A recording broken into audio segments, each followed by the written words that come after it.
A creature is biting a human in the kingdom of Rathma, where the claws of the demonic army reach people. The terrible demonic army, the monstrous darkness, is enough to frighten the soldiers of the United Order. But what is even more terrifying compared to the Demon Lord? In front of a building, several creatures scream for the Demon King Lord, but this scum does not deserve to be mentioned. The Demon Emperor who rules this world is called Lucius Mora. He silently observes all that uproar. Suddenly terrified, he asks himself, what the hell is happening here? What should I do? He recalls that he had only turned on his computer to test a game. How did he end up being transported here? Looking at his reflection, he says, and this body. Then, out of nowhere, he realizes the name Lucius Mora and wonders if he is not the main villain of the game. The game was the Demon Lord's Captives, a game where one assumes the role of the Demon Lord and kidnaps women, unlocking beautiful videos. For example, Holy Women of the Church, the Dwarf Princess, and Dark Elves. When it was released, the game quickly sold out on store shelves, but the marketing was not very good. In the end, unknown origin events occurred and the game was abandoned en masse.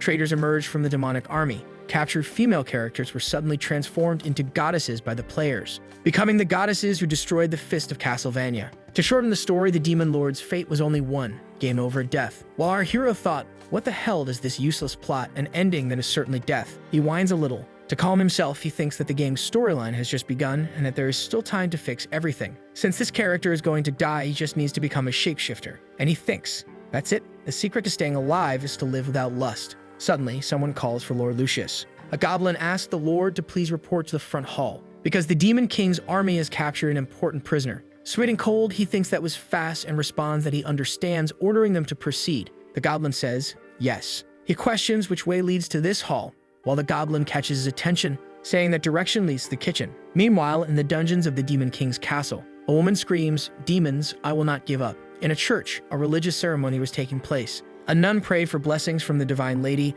and the other never imagined that the jewel of the church would put her life at risk like this. They prayed, saying that the sacred Polly pretended to be captured by the Demon King's army to infiltrate it. With a determined look, she thinks she will retrieve Eugene's golden staff, which was stolen. She will not give up, no matter how much the demon enjoys himself with her, as two malevolent creatures approach, and she shouts for the demons to hurry up. Suddenly, a woman appears and says, oh, we're the golden jewel of the church. The creatures kneel and greet her, calling her Lord Freem. Freem, the Demon Lord's assistant, says that even in a dungeon, Polly still shines brightly. Polly exclaims in shock, Holy Lady, Dark Elf. And with disdain, she adds, calling her an obscene demoness. She shouts that she will not give up and that Freem should do what she came to do. In the next moment, she swallows hard as the elf raises her head with a whip. Freem says she loves the way the girl speaks and hopes that in the future, she can be as convincing as she is now. And as much as she enjoys saying this, unfortunately, it is not to her that Polly will succumb, she says for Polly to congratulate herself. For this is the true master of this army, the Imperial Majesty, and with that,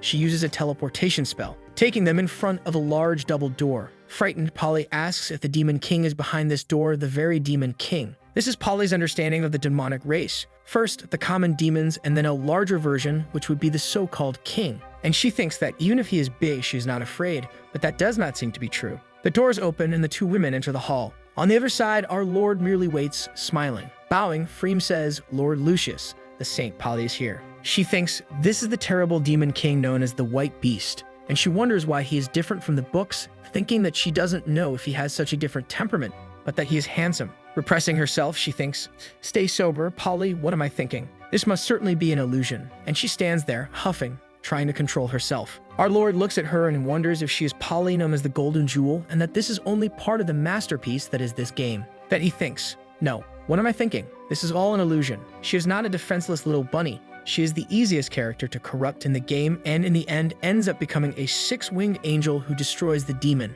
Our Lord laughs awkwardly while thinking that it's best to stay calm. Suddenly, she shouts, ordering him to stop pretending and show his true nature. These pink potions make my body feel strange, or my magic tattoo might be hypnotizing me. She thinks it's useless, that if she screams once more, she loses, but then she thinks no, she loses if she doesn't scream faster. Smiling, the Lord says that there is nothing of what she is talking about here and asks the Holy Lady to stay calm. The elf asks His Majesty if he will need the subordinates to develop this. Excited, she says she has a friend who is good at mind control and magic and also possesses dozens of drug formulas for it. But Lucius asks her to stop talking, that he doesn't need any of that. Shocked, Polly questions if he really doesn't need any of that and then asks if he wants to use it on her. Our hero wonders what the hell this woman is talking about. She screams, saying that she will never be able to serve God again with that look on her face, that she absolutely cannot. While the Lord says no, the elf grabs her whip, calling her insolent. and striking. She shouts, "How dare she make such a fuss in front of our emperor?" The girl screams and curls up, but suddenly, someone grabs the whip, leaving Polly surprised by this. Our lord orders Freem to stop. While the elf is surprised, Polly, not understanding anything, says, "Demon, demon lord." Lucius worries if he is being too obvious in defending the enemy like this and wonders if they will suspect that he is choosing a side. Meanwhile, the elf thinks that Lucius is the reason for her existence, that she couldn't bear if he hated her for what she is doing. And each one, terrified of a different situation, thinks how horrible this is. Freem, worried, questions if there is something wrong with this Lucius. He thinks it would be strange not to interrogate her, but he can't hit her. So how could he punish her? When suddenly, he notices something. And looking at that interesting bound region, he thinks there is a way. The elf, not understanding, asks if it is her quarters. Our hero orders her to take Polly there, saying he has his own plans to punish the girl. Terrified, Polly asks if it's her quarters and says she can't believe it, questioning what the Demon King is talking about. And she wonders if, after all, it's already time for him to go after her. In the Demon King's castle bathhouse, Freem seems a little bothered by something. Polly, shouting, asks if he is really going to do something to her now. While the elf says how a poor human like her dares to covet the demon lord, what a delusion. If someone needs to serve him in bed, it could only be her. And seeming worried, she feels confused about the lord. She wondered what exactly the Demon King was trying to do. Polly thinks that she is taking a special bath before going to her quarters and questions if this is a calm before something worse. Or could it be something else, but she doesn't care. She knows she needs to endure no matter what, even if hell is ahead. Opening a curious door, she asks if these are her quarters. And she comes face to face with an absurdly luxurious room with everything beautiful and attractive. Impressed, she says that this is really. Still very surprised, she adds that it's all very luxurious and sinful. She wonders if the purpose of that room is to attract her in some way. Calling it childish, she says that Polly, the sacred saint, will not be tempted by something so low level. She observes a little determined and a little more, maybe a little less determined, until finally she throws herself onto that luxurious and comfortable bed. And rolling around, she thinks, so big, so good, so comfortable. I've never slept in a bed like this since I was a child. She says that the demon is not the same as in the legends and that he does not seem like a bad guy. But suddenly, she snaps back to reality and thinks about how she could have thought something like that. She wonders if she was blinded by these luxurious things. She says that no way, certainly that demon casts some kind of psychic magic because she read about it in a book. She thinks that it starts with temptation through simple objects, continues following the hints slowly, until in the end,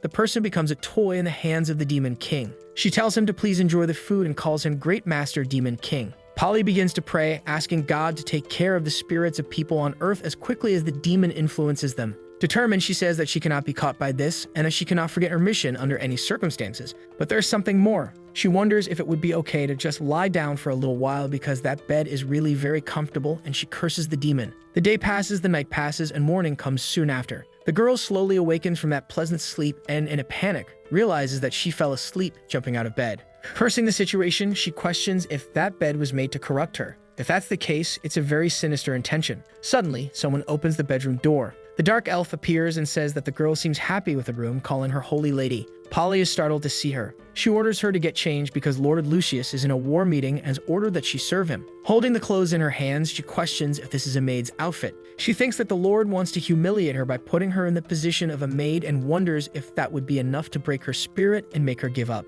Polly says that she was really underestimated and adds that for rich or poor, nobles, priests, or even slaves, this is the most basic quality of a saint, and that this outfit is for her. It's not exactly shameful. Sighing, the dark elf thinks that she understands. She reflects that the Lord has changed recently because he prevented her from interrogating and torturing the prisoner and even gave her a beautiful room. She wonders if the punishment would only be a maid's uniform and what the reason for that would be. Suddenly, something catches her attention. Polly, embarrassed, asks what that is and how such a maid's outfit could even exist. Evaluating the clothing, she says that it is so cheap and really shameful. The elf thinks that so that's it, an unexpected way to break the saint's mental defenses, that with just an outfit, he could weaken her spirit. Laughing, she asks if Polly felt it and explains that they have a way to corrupt her without violating anything or torturing her, saying that this is the wisdom of the Lord. The girl turns red, deeply embarrassed. Polly thinks that it's not bad for a little demon king, while the dark elf thinks that this was worthy of a supreme lord. Lucius says that it's not bad for him. Our hero thinks that by making her a maid, he protects her from various things around here, and besides, it's a great outfit, not bad for him. While he laughs uncontrollably, someone approaches. Our hero clears his throat to regain his composure. Asking if she is around, he requests a cup of tea. Polly tells him to stop playing around, calling him a hypocritical demon. Our hero looks at her seriously for a moment. Suddenly, he seems to get a little too excited about it. She says she never imagined he would choose this kind of setting and that he has these fetishes, but either way, they should start. Leaning on the table, she moves her body and asks what he wants her to do. And turning away, she adds that it's not that kind of thing. Suddenly, the door opens. A man enters, apologizing for his lateness to his lord. This is Bradley. But it seems he walks in on a somewhat unusual scene, leaving both Polly and our hero a little embarrassed. The man apologizes for arriving too early and starts to leave, but our hero shouts that he arrived right on time and orders him to return. The girl says it's despicable to ask others to watch, while Lucius tells her to be quiet for a moment and asks what she is talking about. Then the door opens again. The dark elf enters, saying that the latest version of the strategic plan is complete. Our hero says that's good and that the tactical meeting will officially begin. He asks Bradley to take a seat, and the man replies, yes. Sometime later, Lucius says that the 5th Corps is advancing steadily, and the man states that the 4th has breached the southwestern defenses. Polly is incredulous to be hearing all these military secrets and wonders if he thinks she's defenseless, or if there is another reason. Our hero realizes that the information is unfolding exactly as it did in the game's progression, so the next plan will be revealed. Bradley points with his finger, saying that they will now focus there. In 3 days, there will be a military maneuver that, if successful, will allow them to expand their territories. The enemies will be caught in a trap. The girl is surprised thinking about this mark. She realizes that this is not good, and that the Demon King's army will invade the fortress after a series of progressive attacks. Polly thinks that this is bad, and if they attack so forcefully, the kingdom of Rathma will not be able to withstand it. Our hero wonders what kind of strange thoughts she must be having now. He thinks about the game's terminal, questioning which option he should choose for the plan, but he realizes that it is perfect. Just by following it, it will be easy to repel the allied forces and capture the next character. This is so simple that even a pig could get it right, however. He makes a point of refusing. He explains that there is no need to worry about those troops, surprising the Dark Elf. He says that Secretary Bradley has been chosen as the vanguard of this operation,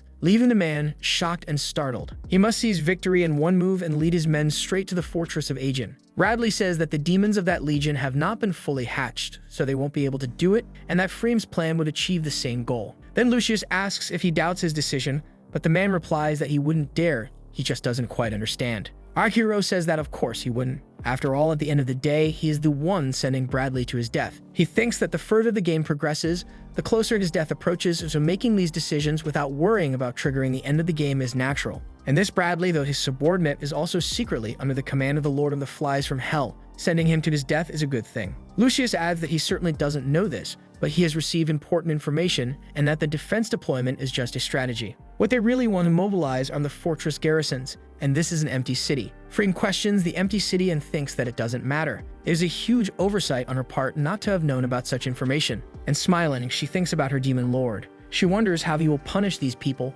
whether with a whip, a candle, or perhaps something even more intense. She apologizes for the failure of one of her subordinates, saying it is her own negligence for not knowing this information, and Lucius asks if she was feeling warm. Our hero says that it doesn't matter if he didn't receive this information from her, the plan is solid, and if they are using an empty city, they will take it. He tells Bradley that his demons are weak in individual combat, but excel at infiltration, and the man thinks that he understands. So he will form a vanguard and attack the castle on the 100th day, leaving the man horrified. Bradley questions this frontal attack in broad daylight and asks what the difference is between that and being sent to die. He says he should not do it, but our hero says that he is too limited in his thinking and criticizes him. He asks what he can think that the enemy cannot, stating that they are certainly more alert at night. Bradley thinks that's true. We will not just fight, we will fight in broad daylight to catch them off guard while the sun is hot. Afraid, Bradley stammers, but this is... Suddenly, the dark elf grabs attention by placing her foot on the bench. She asks if the man doubts the imperial majesty and explains that his intentions are naturally based on his deepest thoughts. Freem thinks that the Lord doesn't need to worry that she will not fail in her duty again,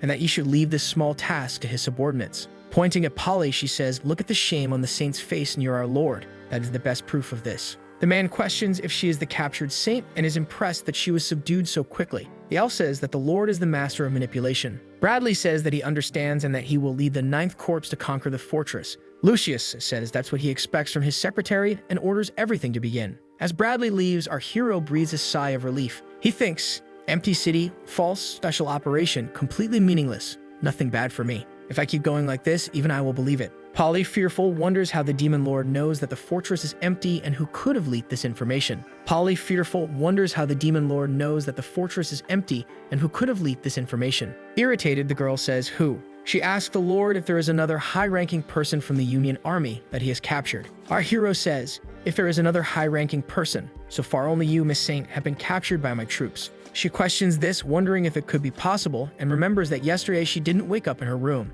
She concludes that she was hypnotized by the Demon King's power, and with that, interrogated for information. Polly slams her hand firmly on the table. Lucius wonders what is happening while she believes she has betrayed the army and prays to God, saying she is no longer worthy of serving him. Our hero observes the scene, blushing slightly, finding the sight just a little too good. The next moment he thinks, calm down, don't think about that, don't be impulsive. Finally, she asks, did you think the impenetrable fortress would be so easy to conquer? That every area was considered, and that there is a super defense system that has been operating for hundreds of years? Our hero asks, is that so? Then that's great. But he wonders if it's as he remembers, that the fortress has undergone changes over the last 2,000 years between humans and dwarves, right? Polly says that's why it is strong, that it is impossible to invade, and yet they still manage to resolve all internal problems. Lucius tells the girl that he knows it's a very resilient fortress, impossible to be attacked, an invincible fortress. And he asks, if the flying corps attacked from the air, how many could be deployed? Especially in broad daylight, they would just be easy targets, right? The girl notices that the more he speaks, the more excited he gets, that this is very obscene. And she thinks that she cannot miss this opportunity, so she says that it's impossible, that if he attacks, he will definitely fail. Suddenly approaching him, she adds that the dwarves have always been firm allies of the humans, and with their help, the fortress will crush the demon army. Our hero gives a satisfied smile, and says that's exactly right, that she is correct. He asks if, through the dwarves' explosives and human alchemy, they didn't create powerful alchemic cannons. Lucius questions whether a single shot could obliterate miles, and if they flew and jumped in front, they would be completely annihilated. Very excited, our hero starts laughing, while the girl thinks, why? With trembling legs, she wonders why he is so confident and thinks about how he said he is not worried at all about the fortress. She cannot believe she told him a secret like the great alchemic cannon. Coughing, our hero realizes he got a little too excited and ended up choking. Meanwhile, on the front lines of the Demon King's army, someone asks if, in other words, Lord Lucius has rejected the current war plans. And Bradley says yes, that this is a war plan conceived by the Lord himself, and that he has ordered a direct attack on the fortress in 3 days.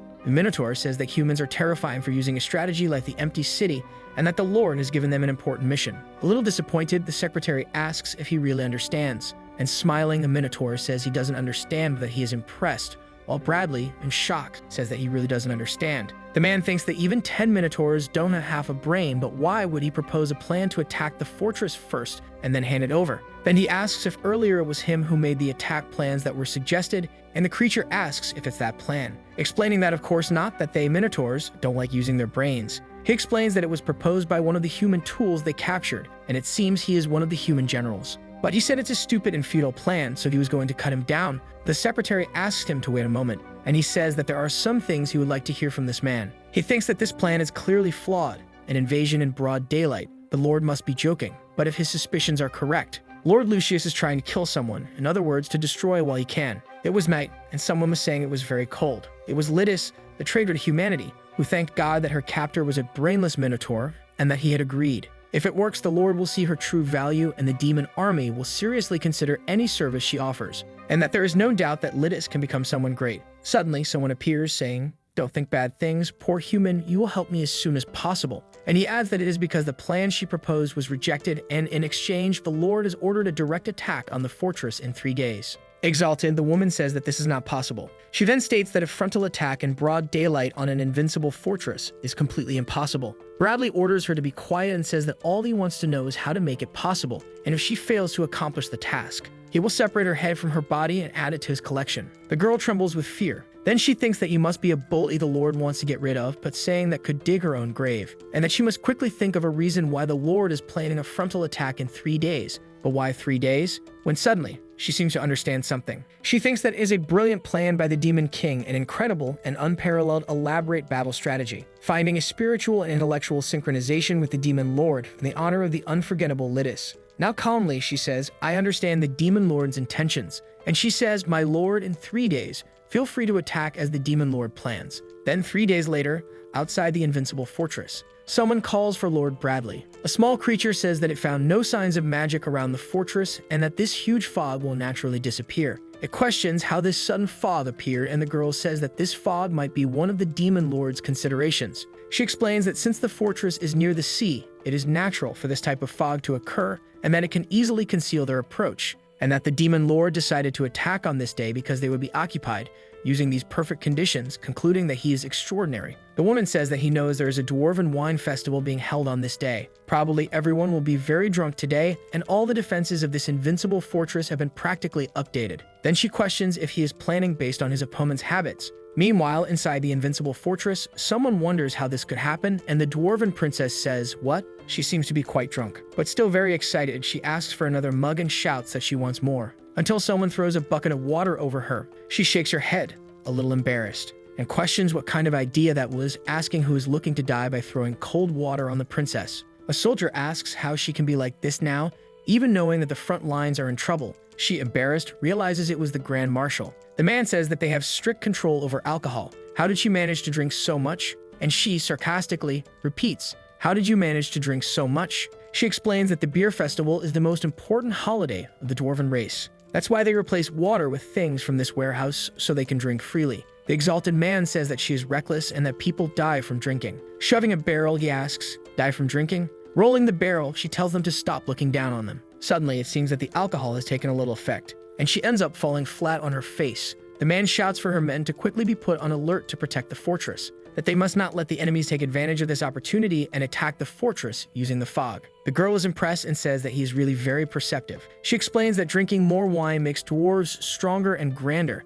and that just a few more rounds will make this lady destroy the Demon King's city. Suddenly, a huge pink liquid falls on her, catching her by surprise. Confused, she asks the Grand Marshal what that is, but she is startled when she sees the man inside that sphere of pink liquid. Looking around, she questions if this is possible. She looks up and thinks, "Don't tell me this is happening." Then she sees that an enemy attack is indeed happening. Radley says that it was unexpected, but that the Demon Lord's plan hit the mark. The frontal attack is actually proving to be easy. The man squeezes some kind of pink slime in his hands. Around the princess, some things begin to rise from the ground. That pink slime starts wrapping around her feet, creeping upward, and eventually, it completely restrains her. Far away in the Demon King's palace, our hero sips a hot drink. Thinking that the coffee in this world tastes very good, he wonders just how sweet it really is. She thinks that today is the day of the attack on the invincible fortress. How can he be casually munching on sweets without a hint of concern? He even eats cake right in front of her, and the girl starts to think that he might be eating the cake as a metaphor for the attack. It's as if the strawberries were part of the invincible fortress and he could devour them whenever he wanted.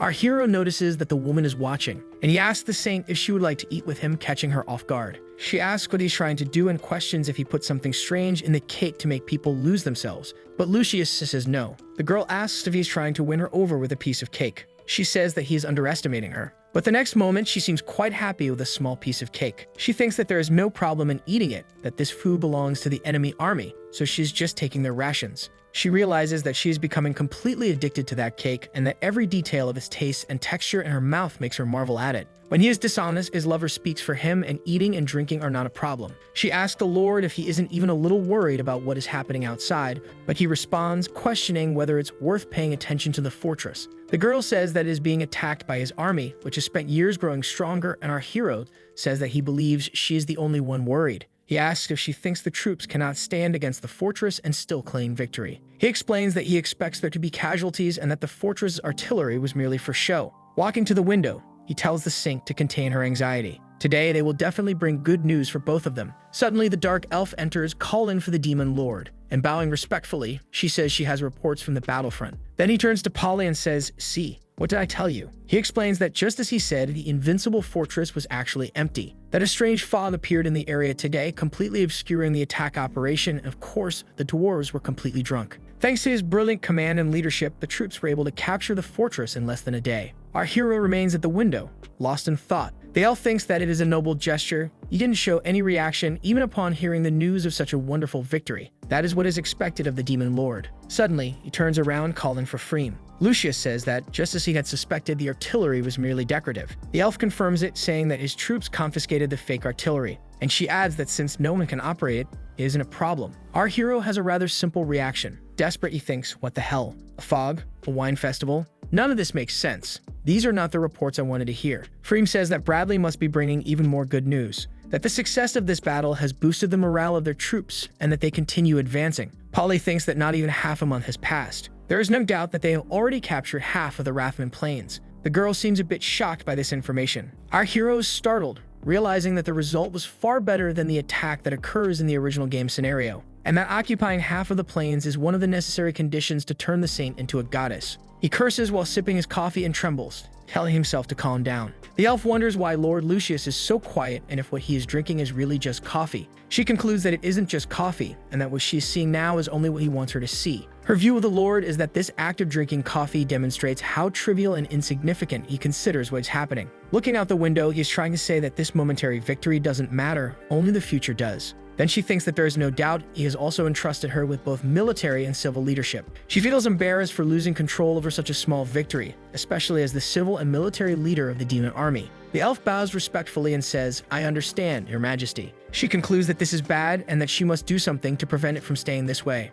Our hero says that he understands the situation and that Mr. Bradley and Minos have worked hard. He asks her to send a message to the secretary. He says Mr. Bradley is time to return, leaving both women surprised. Sometime later, a creature delivers the message to Bradley, who asks if this is serious, abandoning all advantages and conquests. And he asks if the creature is joking with him, but the creature says no, that this is the message. The Minotaur once again does not understand the situation, but Bradley, irritated, says that all of this will have been in vain if they do not capitalize on their victory now. The creature says it understands. Then he orders all the soldiers to be brought there, and if anyone resists, he will take care of them. That little creature happily flies away. He asks if it even listened to anything he said, and says that it is certain, but he is interrupted. The Minotaur says that he should understand. Following His Majesty's orders is how a minister should act, and there must be a reason for this order. He adds that the human used her great brain to analyze His Majesty's intentions, and the girl, embarrassed, confirms it. The girl thinks that she is really on the Demon King's side. No matter how she thinks about it, it makes no sense for him to abort this attack,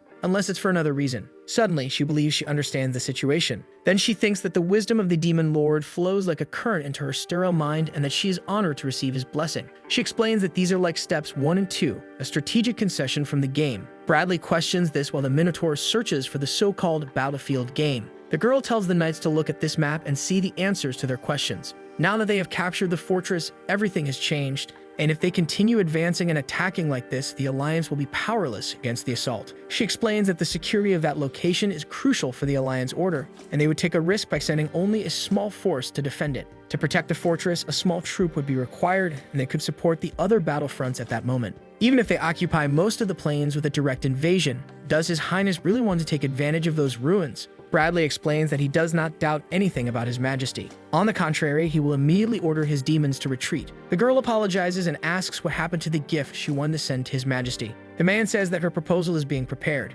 and that at this moment, it should be reaching the Demon Lord's castle. That dark elf says that Bradley is beginning the retreat, while our hero says that he understands. Feeling deeply relieved, Lucius thanks the gods that it worked. He would have been crushed by an enraged saint, and he thinks he couldn't handle another surprise. Then the elf adds that she didn't mention the last surprise for His Majesty. Someone curses in their thoughts as a trembling foot appears, and thinks, surprise, that's right. The elf states that she sent a gift along with the battlefield reports. Completely embarrassed, our hero says, damn, so this woman is what they are calling a gift. This is the dwarf Princess Priscilla, a character included in a mission with the same trap as the saint. If Priscilla dies, half of the plains fall into the player's hands, and she quickly becomes a goddess who wipes out the demon city, but she was only supposed to appear in the middle of the game. This is going badly. The elf says that they must now interrogate Princess Priscilla and force her to reveal all the valuable information she possesses. She adds that she has wanted to interrogate this rigid and hot-tempered dwarf for a long time. Polly seems troubled by the situation, and she thinks that even though Princess Priscilla was captured, she assumed that the order to retreat was a trick by the Lord, but seeing the princess there, she realizes it was not. Unable to hold it in, she begins to cry. Polly thinks that only God knows what will happen to the princess in the hands of the elf, the unshakable daughter of Priscilla and her merciless inquisitor. But suddenly, our hero says, wait a minute, and he continues, saying that you will question the dwarf princess personally, leaving the elf surprised. But she bows respectfully and says that it is fine for the demon lord. As Minister of Intelligence, she failed when she missed the information about the invincible fortress. And now His Majesty is taking on the work of interrogating her subordinate. In her imagination, she sees the Lord saying that he could replace her with a pig, and the work would still be done well. Our hero tells Freem that for now, that is all, and that she may withdraw. But he becomes confused as she still stands there, trembling. He says, Lady Freem, and insists, calling her name louder, until she finally snaps out of it and says, ah, yes, Your Majesty. Devastated, the elf slowly withdraws while our hero understands nothing. A long time later, in the luxurious quarters, the princess thinks that they used a spell that prevents her from freeing herself, and the bindings are too tight. She seems to be struggling hard to free herself and realizes that the more force she uses, the tighter they become. She thinks that they never had a chance to use their artillery due to the demon's surprise attack during the wine festival. If she had known before, she wouldn't have drunk so much that day and would be a little more presentable than she is now. Someone shouts from outside, asking if she is listening. Two people are talking outside, discussing His Majesty's great plan to capture the fortress, and the other questions whether there was a traitor there. He asks if His Majesty's right hand wasn't a saint. And the princess thinks that Polly wouldn't have been captured like that, and even if she was, why would she become a traitor to the Alliance? Someone welcomes the great demon, while the princess wonders if that is truly the great demon lord. And shocked, she realizes that it really is Polly standing there with him. Finally, our hero removes the gag from the girl's mouth. The princess immediately starts shouting, asking where the girl's black robes are and telling her not to say she actually became a traitor. Our hero says that this king wants to discuss some things with her and asks if dwarves even know how to speak. But she continues, asking if the girl is using information to help the king.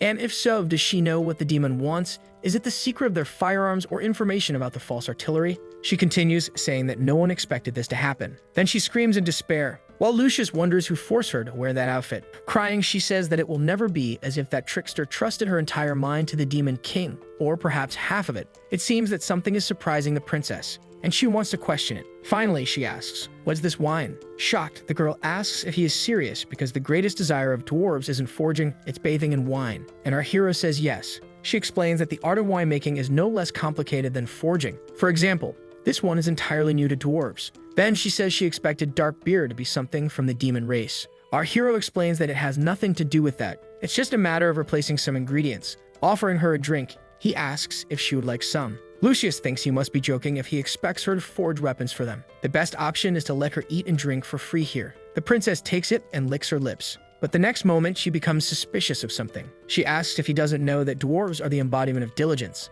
Nothing will make them surrender and kneel. Then she adds that more important than this diligence is that she, as a noble dwarf, will unravel the inexplicable and terrifying brewing processes of demon beer. A bit tense about the situation, she stares at the mug of beer. She thinks that this beer is very dark, and how could it have such a strong fragrance? As she drinks, she ponders the entire combination of aromas, coffee, wood, and wheat, all blending refreshingly. She thinks that it is a bit sour, like coffee beans, yet a little sweet, and that all of it is filling her mouth. That makes her drift off into another world. While she enjoys herself, our hero simply watches. With a satisfied smile, he thinks that it was a success. The girl says that this isn't just a new beer and asks if he thinks he will receive praise from dwarves like them. That it takes courage, for she is the daughter of dwarves. He says that he has heard a lot about dwarven brewing techniques and believes that if combined with demon technology, they could uncover more mysteries about it. The two agree. Lucius says that now that she has accepted, all the demon craftsmen will obey the princess in everything she desires. She is surprised and asks if they are all available for her to use. She thinks that even in the aristocratic clan, they wouldn't have so many resources just for creating a new drink, so she will make a lot of it.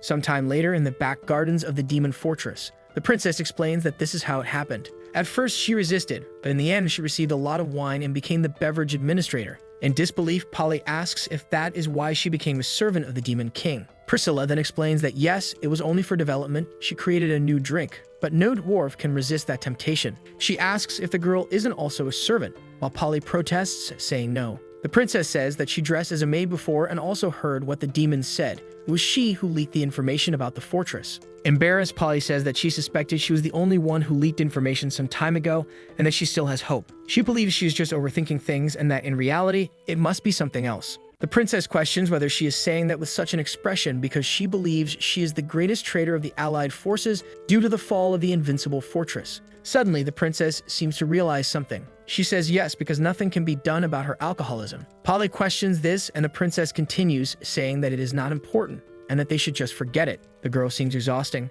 She says, "Princess Priscilla, believe it or not, I did not consciously reveal any secrets to him." She explains that the demon lord seems gentle on the surface and that all of it is an act to appear that way. She says that he has enormous hypnotic power and unexpected wisdom. She was manipulated by that unknown spiritual magic and thus unconsciously leaked the information. She concludes that he is a pervert and trash, but he is also a very nice lord. That demon lord is a pervert. He is also the protagonist of a shonen. As the two girls hold each other's hands, Polly explains that they need to be careful, because today he asks her to develop a drink and tomorrow he might unconsciously force her to develop conquest plans. She thinks that back then, it could have developed into something like that or something similar. Our hero watches the two girls lost in his imagination. Polly feels a bit embarrassed as the princess wonders what's going through her head. The princess thinks that her expression does not look like she is lying. The saint of the church has a strong will, and from the looks of it, the demon king has the power level of a demigod. But to give up such a large winery, the princess says that of course they are different and questions whether she really thinks it is all about the wine because, in truth, this is meant to paralyze the demon king. Polly asks what she really wants to do and whether it has something to do with the alchemic cannons. Stammering a little, the princess says that yes, it has to do with the cannons. She says that she couldn't move the weapons when she was captured, so she accepted his proposal to find an opportunity to locate and destroy the cannons. Polly becomes thoughtful as the princess watches her with a suspicious expression. She questions that look and doubts whether the princess does not believe her. Suddenly, she moves toward the princess and says that this is great. Hugging the girl, she says that she is not the same as her because, in reality, she is hiding there. The gold is the sacred staff of Aegis. The princess asks if that is not a divine artifact of the church. How could such a thing have fallen into the hands of a demon army? Polly says that's exactly it, and that she allowed herself to be captured to get closer to the staff. But despite being very careful, she still fell victim to the demon king's hypnotic powers. Priscilla then wonders if she heard correctly. Was she captured on purpose, or is she just going crazy? Catching Priscilla off guard, the girl says that they have a similar goal. The princess will destroy the cannons, while she will retrieve the sacred staff. Once they succeed, they will be together in the demon castle. She hugs the girl tightly, pressing against that soft area. She says that tomorrow she will do her best to cooperate with the demon king, letting him play with her to create opportunities. The princess tells her not to go too deep in the wrong directions. Then she asks Polly to let her go because she is suffocating. A goblin was watching from the bushes and thought that the princess should stay right there. Some time passes and someone asks what happened. The goblin explains that he heard everything clearly. Our hero asks if he is saying that Priscilla will destroy the cannons and that a human is coming to steal the sacred staff. The goblin confirms that this is correct. Excited, the creature thinks that its years of hard work cleaning the courtyard might finally be well rewarded with this information. Our hero says that he has never seen such ingratitude. Among even the most terrifying races of hell, nothing compared to this. If they escape, it will be bad for his army until someone calls for his majesty. Praying, Polly says, 5-star rating. This is what I really want. Smiling, our hero says that he understands. How could he forget that they also plan to escape? The goblin, smiling, thinks that his majesty has smiled, meaning his future is secure. He says that keeping the two there would eventually cause trouble, and that he needs to send them back. Their plan to escape was just as he expected. He says that the cannons are indeed a problem and must be destroyed, and perhaps the entire armory is also a problem, or even a whole castle. The goblin thinks he understood the words but doesn't know what he means by that and wonders if he might have misheard something. Finally smiling, Lucius says that the information is very valuable and that, for that reason, he must keep it an absolute secret. That creature feels deeply intimidated by our hero and stammers a yes,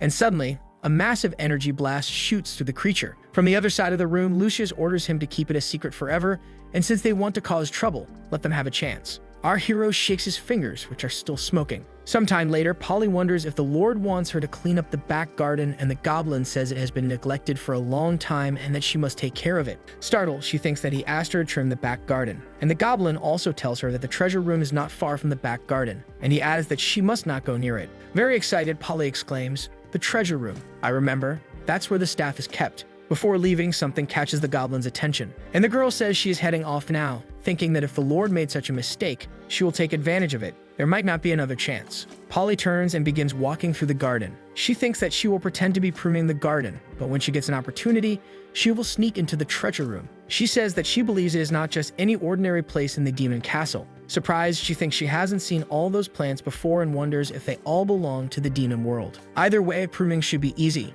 just cutting off a few unpleasant branches. It shouldn't be dangerous at all. She plans to finish everything quickly so she can get to the treasure room. With the movement of the pruning shears, she cuts one of the flowers. When suddenly, something moves and catches her attention. A tree screams that it hurt. Shocked, she asks if the tree is alive. The irritated tree lunges at her and traps her with all its vines. The tree wraps around her and lifts her off the ground as she protests, screaming for it to let her go. When she reaches the top, the tree obeys and lets her go, causing her to fall straight toward the ground. She lands flat on her back in the garden. Lying on the ground, something catches her attention, and looking to the side, she wonders what those fruits are. A little suspicious, she watches as one of the fruits starts vibrating. Then it explodes in her face. She exclaims that even if fruits explode, it's just as expected of the demon world. Even the plants are disgusting, and now her clothes will be hard to wash. Frightened, she suddenly realizes that the fruit is corroding her clothes, and she realizes she needs to get out of there immediately. As she crawls away, she places her hand on something strange, and is shocked when a giant man-eating plant emerges.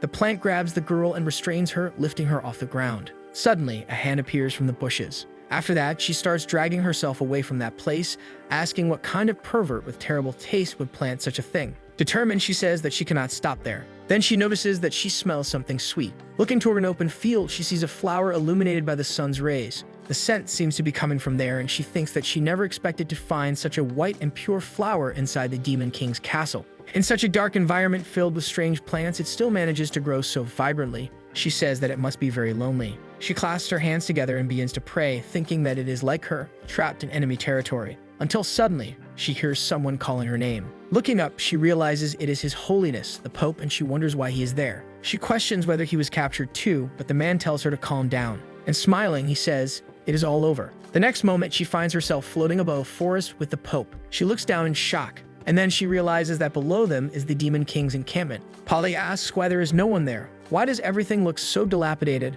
The Pope says that this is the Sacred Army. He points upward, and several angels appear flying in formation. Then he declares that their Sacred Army has defeated the Demon Army, and even the Demon King's fortress has been conquered by his forces. Polly asks in surprise if her people were there when this happened. The man says, "Child, you have worked hard with the Demon Army for a long time. We know you are strong and that you would never betray them. Now they have managed to capture the Demon King." Polly looks surprised by this information. In the next moment, they are in a square in a city with the Demon King imprisoned behind her. The Pope says they are conducting his final judgment.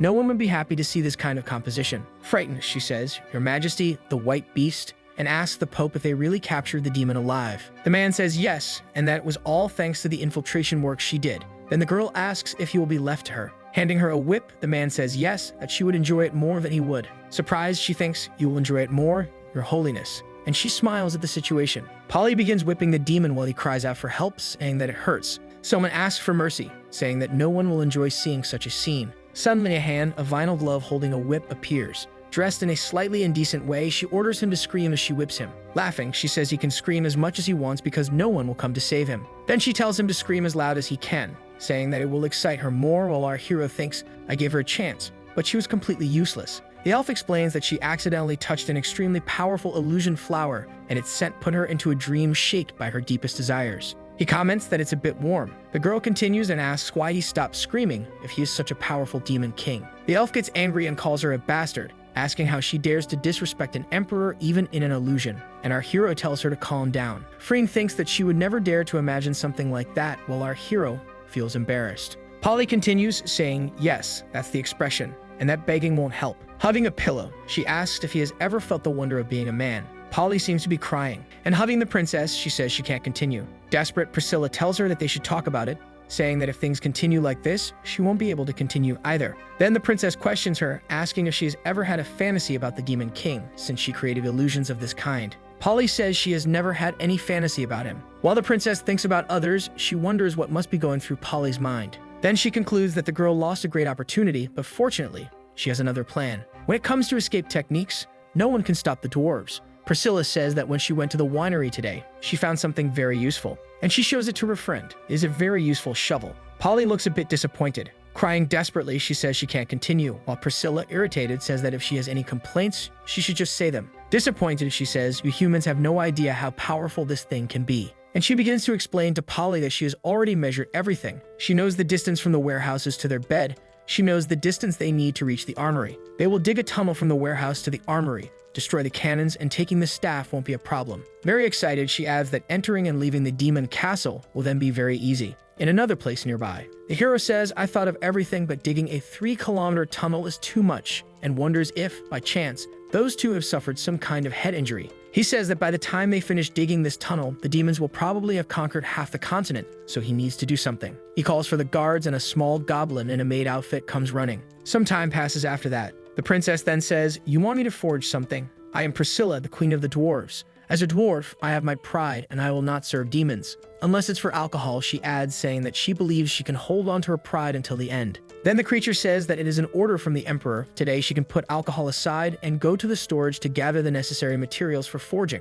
The two girls look at each other and think, storage. She thinks that based on Polly's experiences, it won't be exactly simple. And Polly is a little off in that moment, while the princess, curious, wonders what must be going through her head. Suddenly, the princess thinks that this might be an opportunity. They cannot lose it, no matter what must be done. Sometime later, she arrives at the storage room, and Priscilla notices that there are no inspectors. Not even a supervisor or attendants. She is surprised that she could simply arrive and walk in. She curses the Demon King, thinking that he might have just tricked her and led her to some random place. Suddenly, something catches her attention. She wonders why that thing looks familiar. All of a sudden, that thing starts struggling, leaving her desperate. Thinking for a moment, she believes she knows as those things begin to spread all over her. She realizes that it is a material that, when processed, becomes the best of all for making a whip. Then, unexpectedly, it completely wraps around her, trapping her. The girl falls face first to the ground, wondering why she keeps finding these things that squeeze her. But when she opens her eyes there on the floor, she seems to have found something interesting. Heart Mother Stone Iron, very rare. Even emptying an entire mine, one might not find something like this.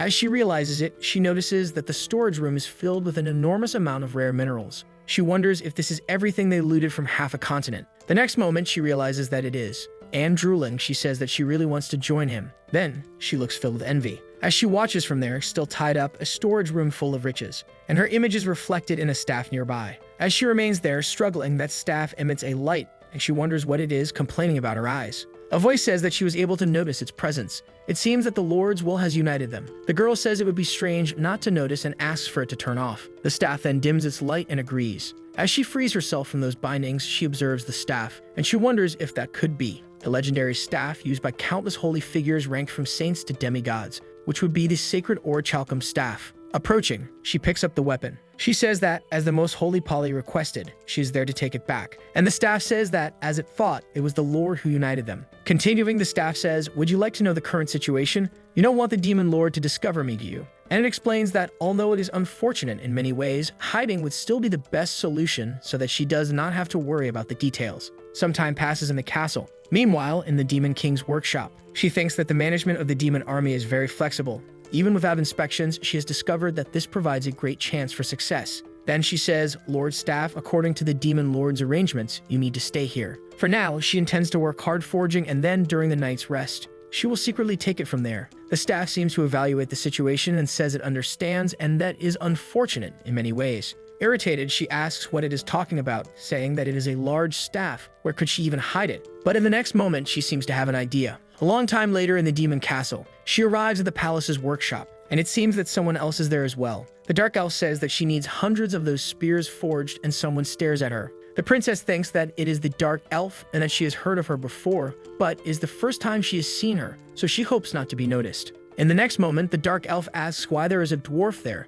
and the goblin explains that she is the captured princess, and that he heard her forging skills were excellent. Then, quite excited, she approaches the girl. Giving her a hard slap, she calls out to Princess Priscilla. The elf says that for him to have been able to tame a temperamental dwarf in such a short time is expected of His Highness, and the princess asks what she wants. The elf says that now she belongs to His Majesty, so of course, she does not want anything. But the opportunity to train a dwarf is quite tempting. Feeling around the girl, she asks what this hard and thick thing is. Then the elf seems to have found something, and she asks if, by any chance, the princess is hiding something. She asks what that staff full of sacred aura is, if, by any chance, it is necessary for forging weapons for His Highness. The staff seems a little excited about the situation. The princess wonders if everything in the church looks like that. In the next moment, she becomes worried and says that she cannot let go of it, and that if she is caught stealing the staff, she might end up dead or worse. And the winery as a whole will be taken back by the Demon King. The princess says that's correct. To melt down this staff filled with sacred energy to create a weapon, which will be given to His Highness.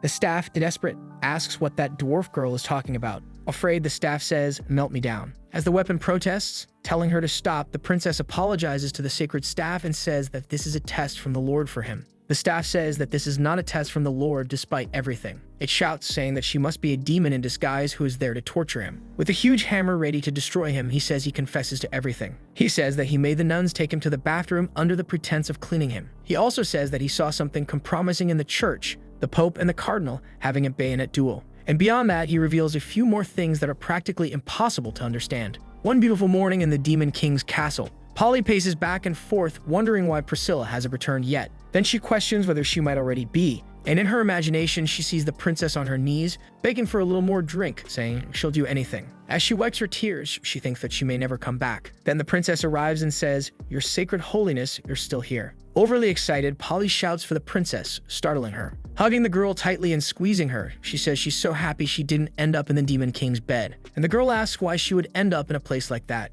Anyway, Priscilla says she has good news. She has prepared everything to retrieve the staff for Polly today. Desperate, the girl asks if it's true, and Priscilla responds that it is, but that good news is usually accompanied by bad news. She says it's because it seems to be a little. Showing the staff, she says it looks different. While Polly screams in shock, Lord Sacred Staff. The staff screams, saying that it's all her fault that he looks like this. How could he ever be a staff again? And Priscilla says it was inevitable to deceive the dark elf. Polly, desperate, says that she can't turn the sacred staff into something like that, while he questions if that's how she chooses to use such adjectives. Priscilla tells her to relax and that this is just a method she used on the staff, similar to illusions created by demons, that it can be removed whenever they want. Then the staff asks if that is really something that should be removable. The girl continues and says that not only has she hidden the staff's powerful magical aura, but she has also added new functions. Placing her hand over the staff's eyes, she says, for example, she explains that after a long day of work, it can be used for a relaxing massage or even to spray water, making it a multifunctional tool. And operating the staff, it emits an energy. Finally, it has become a digging tool. Polly calls it Lady Sacred Shovel, while the staff screams, "No, you must not say my name so randomly." Elsewhere, our hero says that those two are completely unreliable, and he realizes that it seems impossible to come up with any trick with them. It's better to just hand things over to them directly. A few hours later at the palace, he says that the blade is very well forged and that the dwarves' forging skills are truly legendary for having been able to craft such a weapon in just a few days. The princess thinks it was a waste, but the materials were so good that even without much effort, she created an excellent weapon. The princess then says that if there's nothing else, she's leaving, while the elf calls her a scoundrel and asks how she dares to be so rude. Our hero tells her not to be in such a hurry to leave, saying that he recognizes her skill. He tells her that he has another, much more important task. He asks her to create war weapons for him and explains that alchemically created cannons have been sent there, and that he has great interest in this type of weapon. But Priscilla says she had already mentioned from the beginning that it's simply impossible. Lucius says he is leaving this job entirely to her, and the only thing he cares about is the final result. She thinks that he is leaving the alchemical cannons to her, which means she could dismantle them. She considers that if she accepts, she will become a great traitor like Polly, who leaked secret fortress information. The elf wonders if the Lord is directly trusting the dwarf. To be honest, she is surprised that the dwarf accepted building the weapons, and that this kind of large-scale construction would certainly be rejected by the girl. As a subordinate, she needs to protect the emperor's reputation in case the girl dares to refuse. She imagines herself stepping on the princess, and drooling a little, she thinks that now she has a good reason to teach the girl a lesson. Then, determined, the dwarf says that she agrees. The elf is surprised and asks if she is really agreeing. She suggests that she think it over again, but Priscilla says she doesn't understand the elf's position. She thinks, what a disaster. This is probably because His Majesty has been taking every opportunity for torture lately. Then she considers that the elf seems a bit restless and impatient. Our hero thinks he is getting used to the fact that no one in that castle is mentally stable. Suddenly, Priscilla tells the Demon King that she can promise him, but how the cannons will be used will depend on her. Pointing at him, she tells him not to go back on his words, so Lucius says that he is the Demon King and promises her, and he appoints her as the chief mate of weapon development. Priscilla seems to like the idea quite a bit. A long time later, someone calls for His Majesty. The elf says that his subordinate speaks well, but that dwarf cannot be fully trusted, and that even though she is verbally accepted, who knows what she is planning, she could become an obstacle to their army. Lucius asks the woman if she thinks his decision was rushed and if he should reconsider, and she responds that she wouldn't dare suggest that. Our hero says that he needs to trust those he employs and wait for their results, and that he believes Priscilla will not disappoint him. He thinks conspiracies, obstacles, the more of this, the better. Leaving Priscilla alone with the cannons may seem suspicious and might make it easier for people to secretly monitor her. He thinks that he needs to assign someone from the demon army to be her assistant. Freem says that this is the list of talents in the army involved in weapon development. She points to Kalashnikov, who stood out for having deciphered the schematics of the cannons, and Einstein, who designed a super weapon capable of destroying cities. And then there's Sir Maxim, who stopped being a doctor and became a weapon developer. Our hero is surprised, asking why these names sound so familiar. Placing his hand on his head, he throws the papers aside, while the elf asks if those people are unreliable. But Lucius thinks that they are too reliable. There are no precedents for these cannons in the game's history, and with these characters, things could escalate to godlike levels quickly. He proceeds to mark some of them as rejected, and finally he asked about a specific demon. The elf explains that her name is Ishina, and that she is a dropout from the military academy, specializing in equipment. And our hero says, dropout. Frame confirms, saying that she left before the first semester ended, explaining that she spends all day lounging around and doesn't work, that she will soon be expelled. Lucius thinks expelled lazing around all day, so she's a slacker. And looking at her picture, he wonders if this might just be the talent he's been looking for. Slamming his hand on the table, he stands up excitedly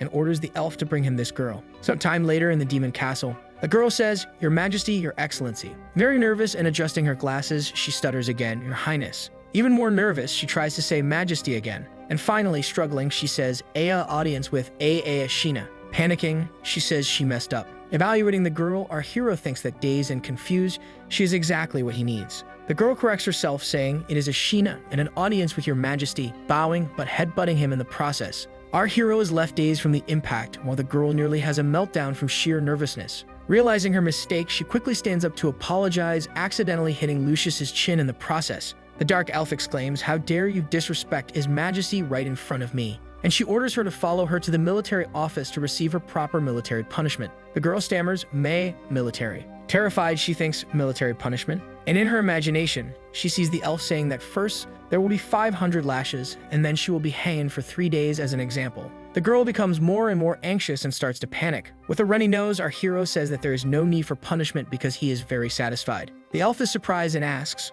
"What do you mean satisfied, your highness, with this kind of thing?" He asks if it is correct that Ashina has made no contributions to the army in 2 years, and the girl stammers, unable to answer. In shock, she finally says that she understands, and that she will go back to her room now, pack her things, and return to her home in hell. Lucius wonders why she is so desperate to escape, but he explains that he wants to give her a chance, that he recently formed a new weapon development team and needs a chief engineer. The elf scoffs and asks why she doesn't thank His Majesty for giving her this chance, as based on her past, she should have already been fired. But unexpectedly, she says she cannot, leaving her lord surprised. She explains that she is not suited for this role because she hates war and will never develop anything that could kill people. Fring can't take it anymore and says enough. Brandishing her whip, she says that as a demon, how could she dare to say such traitorous words? But stepping forward, Lucius asks the elf to wait and lets the girl continue. She explains that his subordinate does not like taking lives and asks if all races shouldn't unite. And trembling, she questions, why couldn't all races sit down and have a conversation? Crying, she adds that there could be a way to solve problems peacefully. He thinks that it is no surprise she was expelled, as such a pure thought is rare, even among the elves obsessed with purity. But this only makes him even more satisfied. A destructive dwarf and a holy demoness. How could they fail to bring down the demon castle with the two of them together? So he says that her ideas are unorthodox, but it is precisely this kind of limitless imagination that he needs, and that she is highly suited for this position. She asks if he really understands her ideals, and our hero replies that he does because he is also a pacifist. Fring is horrified and wonders what he is talking about, as he is the greatest war demon of all time, with the goal of becoming a demon god. He explains that he wants to use war to end all wars, and that while this may seem confusing after so many battles, it's come to a conclusion. And looking toward the future, he says, killing is saving. As the girl shields herself from the light, she questions this if killing is saving. But she says that she left the academy and didn't complete any normal courses, and she fears she doesn't have enough knowledge for this. Our hero says that it doesn't matter, that he also doesn't like those things, that academies are too rigid and outdated. He thinks that the less she understands, the more confident he feels. Lucius says, I believe that by maintaining the concept of killing to save, Ashina will be able to create extraordinary weapons. Grasping the demon lord's hand, she says, I seem to. And then she concludes saying that she understands His Majesty. A long time later, the girl is lying in a luxurious bed while thinking that killing is saving. But she wonders what killing truly is, as she slowly closes her eyes. The war between the realms continues as it has for thousands of years. Soldiers face life and death, and citizens are deeply devastated. Countless lives are lost to war every moment. Many families are separated, and the rivers constantly flow, marked by the scars of war. And in this mad world filled with wars, the wise choose death. Those even wiser choose never to be born at all. But the source of war cannot be changed, and the beginning, where we knew who was right and who was wrong, has been lost to history. She thinks that she cannot bear to see death, but she wonders if abstaining would be useful because killing is saving, eliminating karma, not people, the war to end all wars. Ashina says that she understands. If it is only to take, then that is killing. But if there is no obsession in the heart, then that is saving. Unable to bear the suffering of all beings, raising her blade to cut down evil, what harm could there be in that? She thinks she understands her kind majesty. Suddenly, she realizes something, and notices that something interesting is happening there. But she restrains herself, saying that now is not the time to sleep. Determined, she says that she will not disappoint His Majesty, and that she will have compassion in her heart, creating a super weapon that will end all wars. The elf says that today the Emperor is also very difficult to understand. Not to mention the decision the other day which changed the regional tax rates in a completely incomprehensible way. No matter how much she thinks about it, it only seems to cut off the supply lines at the front, but she assumes she simply doesn't understand his intentions yet. Suddenly, with trembling legs, someone approaches, and it seems they are carrying many books. All clumsy, the girl approaches, calling out to Freem. And smiling, she thanks the elf who asks, Shina. She questions where her glasses are and why so many books, and the girl explains that she switched to contact lenses. She explains that all those books are her assignments at the military academy and that she was naive in her thinking. Now she will dedicate herself to the Emperor's weapons. Free asks what exactly she understood from His Highness's words. Ashina says that killing is saving, that one must cut karma and not people, and that with the end of the war, true peace will come. Crying, she says that this is His Highness's kindness. Shocked, she wonders how that girl she once despised underwent such a transformation.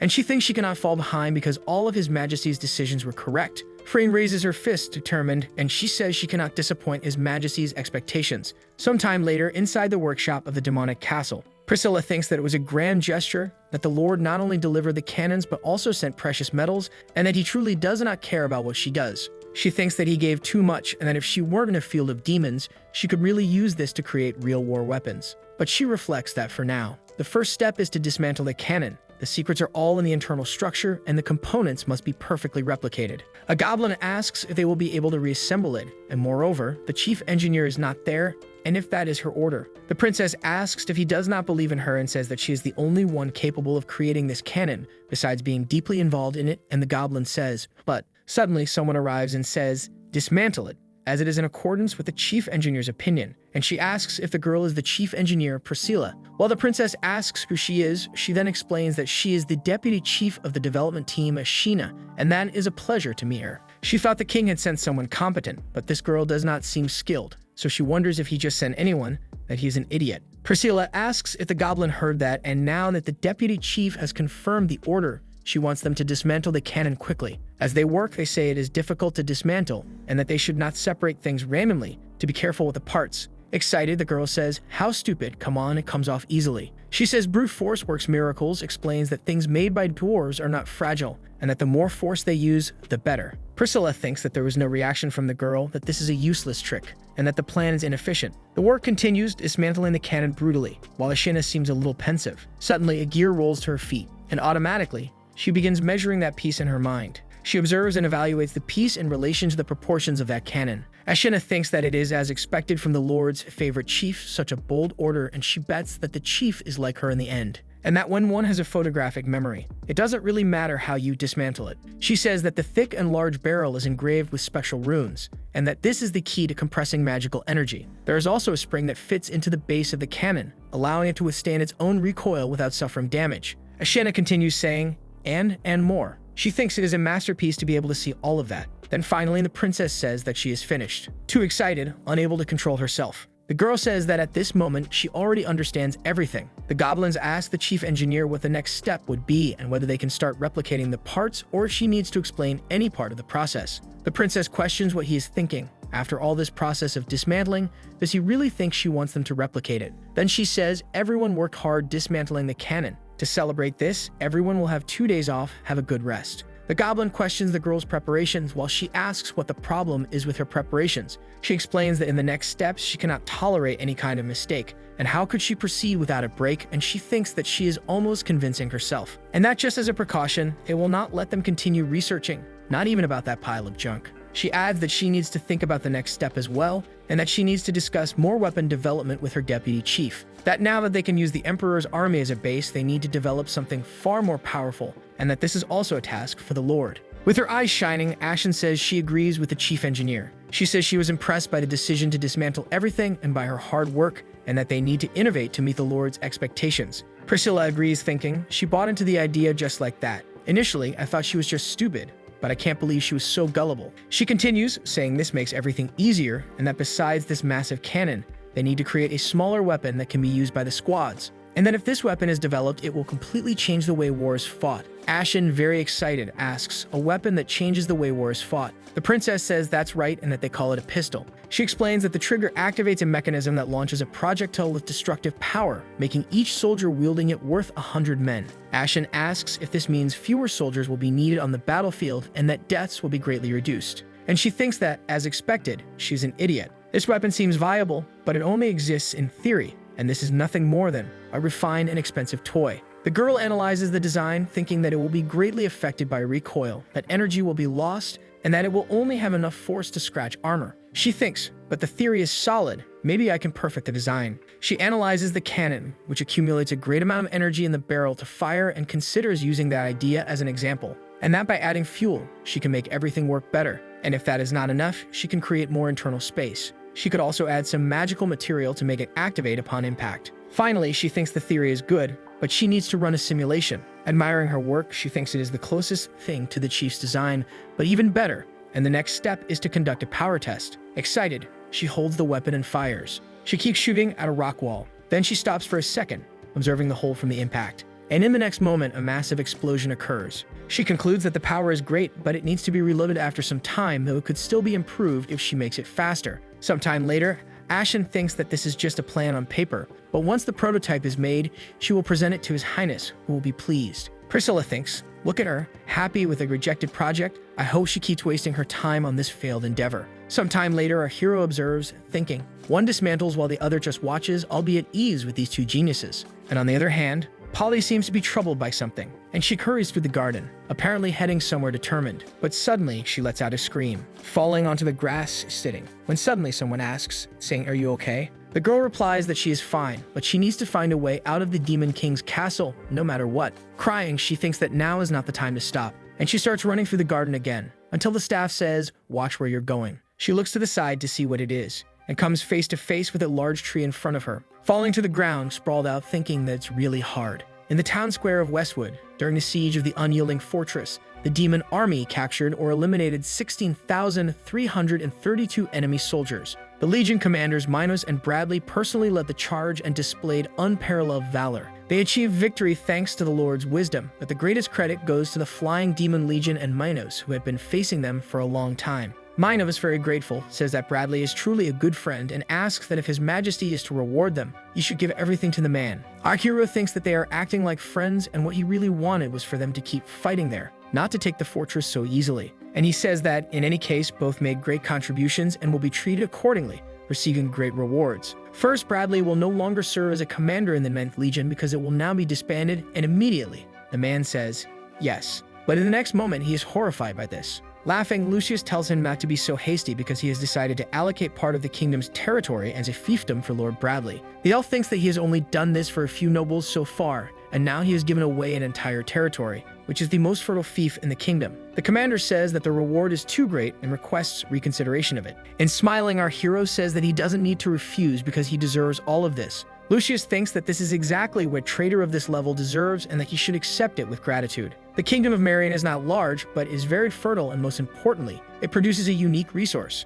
the Flaming Heart Stone, used for weapons. However, since he played the last game, he knows that all of this is nothing more than a sweet, sugary coating, because this resource is produced there thanks to a fallen god who sleeps beneath this mine, and when they get close to the end of the game, that fallen god beneath the mines of the kingdom of Marion will awaken, and that entire kingdom will be reduced to ashes, and then, without lifting a finger, Bradley and his entire legion will be destroyed. And so there should be no more unforeseen circumstances. As for Lord Minos, he is given an internal ministerial position in the Demon King's affairs, leaving the guy confused. Awkwardly, he says that minotaurs don't have brains, that military matters alone are already a headache, and that the Lord can ask anyone. But our hero just smiles with satisfaction. And in the next moment, he unleashes a tsunami of difficult words and complicated explanations at Minos, leaving the creature terrified. Freem thinks that he is doing this to help Minos grow, and that the Lord truly values his subordinates. A little tense, Minos says that His Highness speaks very well, but he couldn't grasp some of it. Lucius says that, in any case, he has already explained it, and that it's nothing too complicated. He explains to Minos that growth is very important,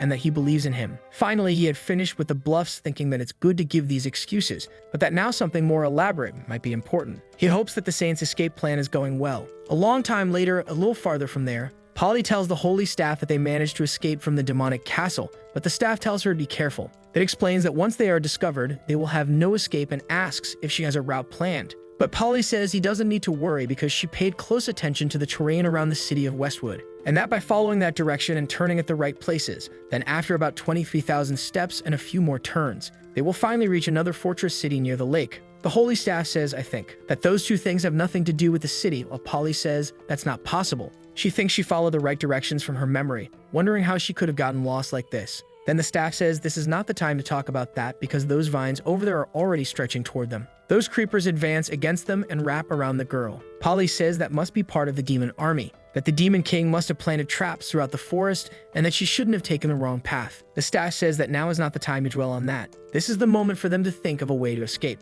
Polly seems to be getting really affected by the situation, while the staff calls out to her. The staff shouts for the Sync to keep moving while those trees take advantage of the situation, and it continues saying that they are just mid-level monsters that they can't stop now. Polly says that's fine, but at that moment, she is feeling very weak. A long time later, the girl is lying on the ground, flat on her back. It asks the Sync if, by any chance, they are lost, but she says that's impossible. Not even hunting dogs can beat her at finding a path, so how could she get lost here? While the staff asks why she is comparing herself to a dog, she insists that if they keep following that way, they will definitely reach the lake. A little later, the staff asks her if she really calls that a lake, and the girl replies that she somehow thinks so. But suddenly something happens, and the two companions realize that this is not water, but rather a slime preparing to attack. As everyone knows, slimes are weak monsters, but they remain dangerous because they can hide in various forms. And even knights in full armor can end up being caught off guard if they are not cautious. The staff continues saying that this should be no problem for a saint of the church, who holds the 9th ranking, and that her powerful holy magic is effective against them. But something seems to be going differently from what the staff expected. Then it calls out to the Sync, but when it looks, she's lying on the ground, overwhelmed by those green slimes, and then it asks her what she is doing.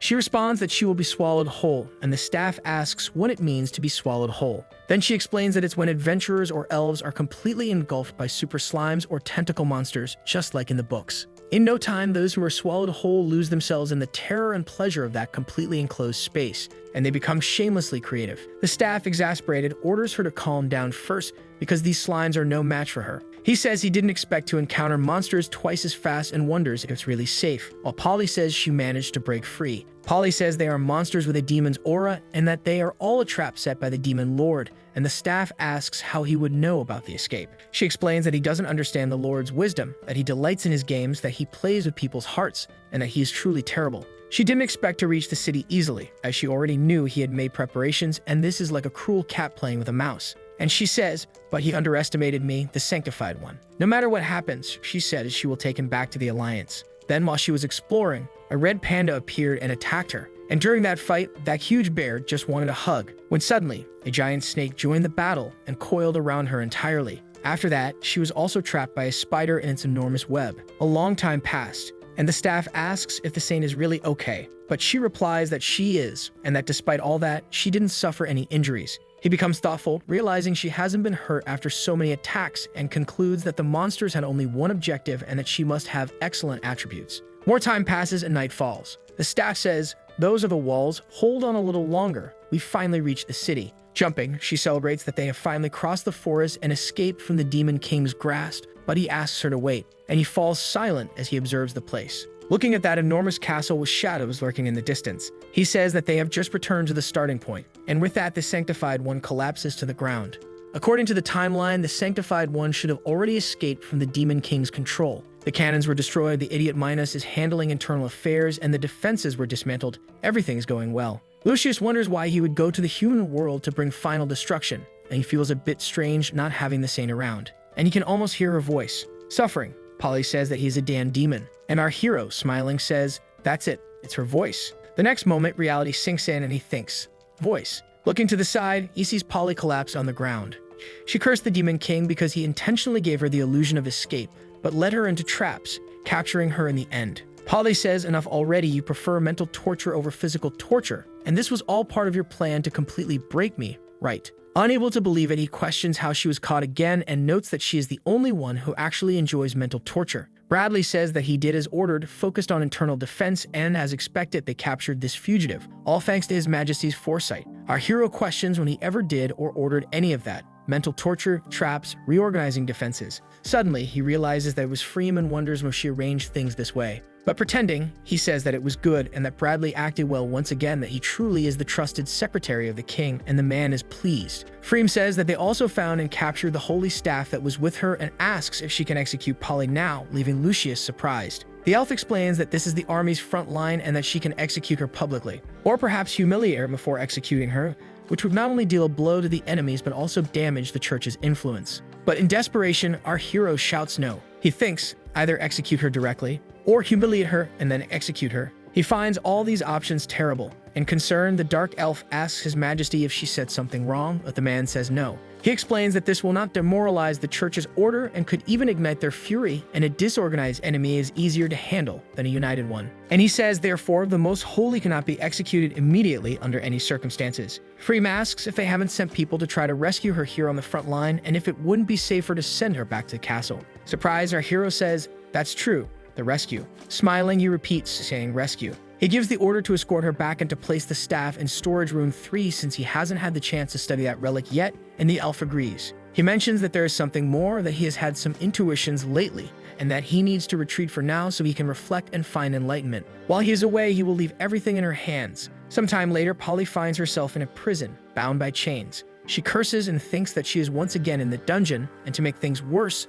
they also took the holy staff. She says that these ropes conceal her divine power, and that if even a common goblin chief can contaminate her, she can only imagine what's coming next. And she adds, from the sanctity of the church. She imagines a bunch of goblins telling her to become the saint of all. But she tells herself that this is not the time to think about things like that she cannot give up yet. The creature asks what she is mumbling about, and if she really thinks she can escape, saying that the superiors are taking this seriously. And he says that maybe they'll get some benefits out of it too, laughing. He adds that she can forget about escaping because no one is capable of infiltrating the Demon King's dungeons, when suddenly a powerful blow strikes the creature square in the face. The force of the impact sends him flying far away. The monster lies unconscious on the ground with the broken wall behind him. Polly, surprised, asks who it is, and the shadow of a hooded person appears. Amidst the confusion, a man in a mask and dark hood emerges. As he approaches, she calls out to him as Your Holiness. 15 years ago in the church, a girl asked who the Prince Charming was, and the sister said it was just a character and did not refer to anyone. She explained that every young woman would eventually meet him, and young Polly asked if she could meet him too then. That nun confirmed that yes.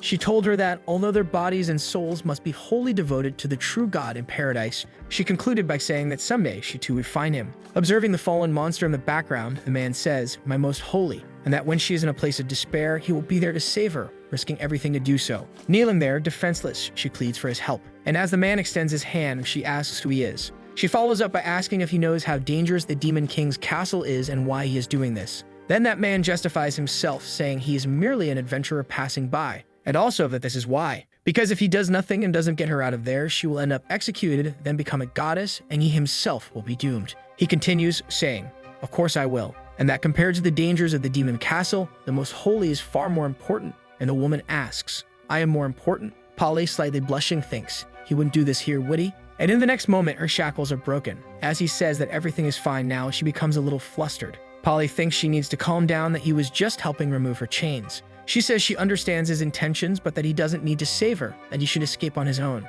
The man asks why, and she responds that he won't be able to escape if he takes her with him, that it's not worth risking his life for a disgrace to humanity like her. In shock, our hero thinks that he's trying to get her out of there, but she wants to stay. Touching her hand, he tells her not to worry, that no matter the danger outside, he will get her out of there. She turns red and seems enchanted by the situation. In her mind, she sees herself strolling with a man through a peaceful city, and in another moment marrying that masked man. She seems very calm and satisfied with the situation she is imagining. But in the next moment, she realizes something that leaves her extremely embarrassed. And turning completely red, she screams, asking what he is saying. But suddenly, in that euphoria, she steps on something and loses her balance, and she begins to fall, surprised, calling for help. But quickly, the man rushes to her and catches her in his arms. As she remains there with him, she thinks, I'm being held. And then he asks if she's okay while looking at her. Right there next to him, she becomes even shyer and says she's fine, thinking, he's so hard. She realizes that even just touching his body directly, he is as hard as if he were wearing armor, and he also seems really warm. She thinks that even though she's only touching his cold exterior, she can feel his warmth and his sunny aura.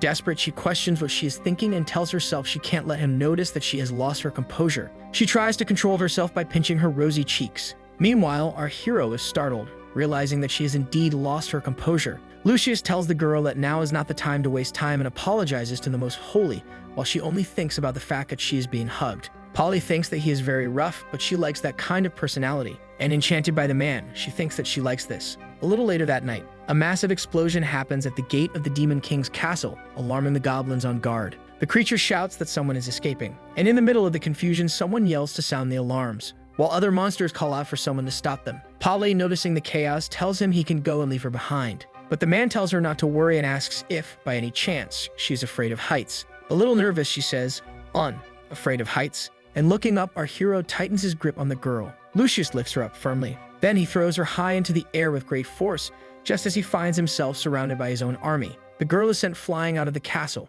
screaming in shock. The goblins watch the scene, unable to believe what is happening. And catching them off guard, the man jumps and steps on one of the monster's faces. Using the powerful momentum, he launches himself into the air as well, leaving all the goblins stunned. With his hand on his stepped-on face, the goblin points and shouts, "Get him." Our hero grabs a sword and prepares for battle, and suddenly an energy surges around him. In the next moment, he charges toward the goblins, striking them and sending them flying in all directions. Meanwhile, elsewhere, the Most Holy begins to fall. As she nears the ground, it seems that someone is approaching. And in the next moment, she is once again in the arms of our hero. He then asks if she's okay. And Polly, still blushing, says that yes, she is fine. Thinking that he is really cool, the girl realizes that he got through the demon army in just an instant, and that he must be very powerful. Our hero points to a region and says that the exit is to the south. The girl explains that the demon army hasn't had time to organize its defenses yet, and that this is the best chance to escape. But the man says no and asks if the holy staff and relics weren't what she was looking for. Then he tells her that the staff is in the storage room just ahead.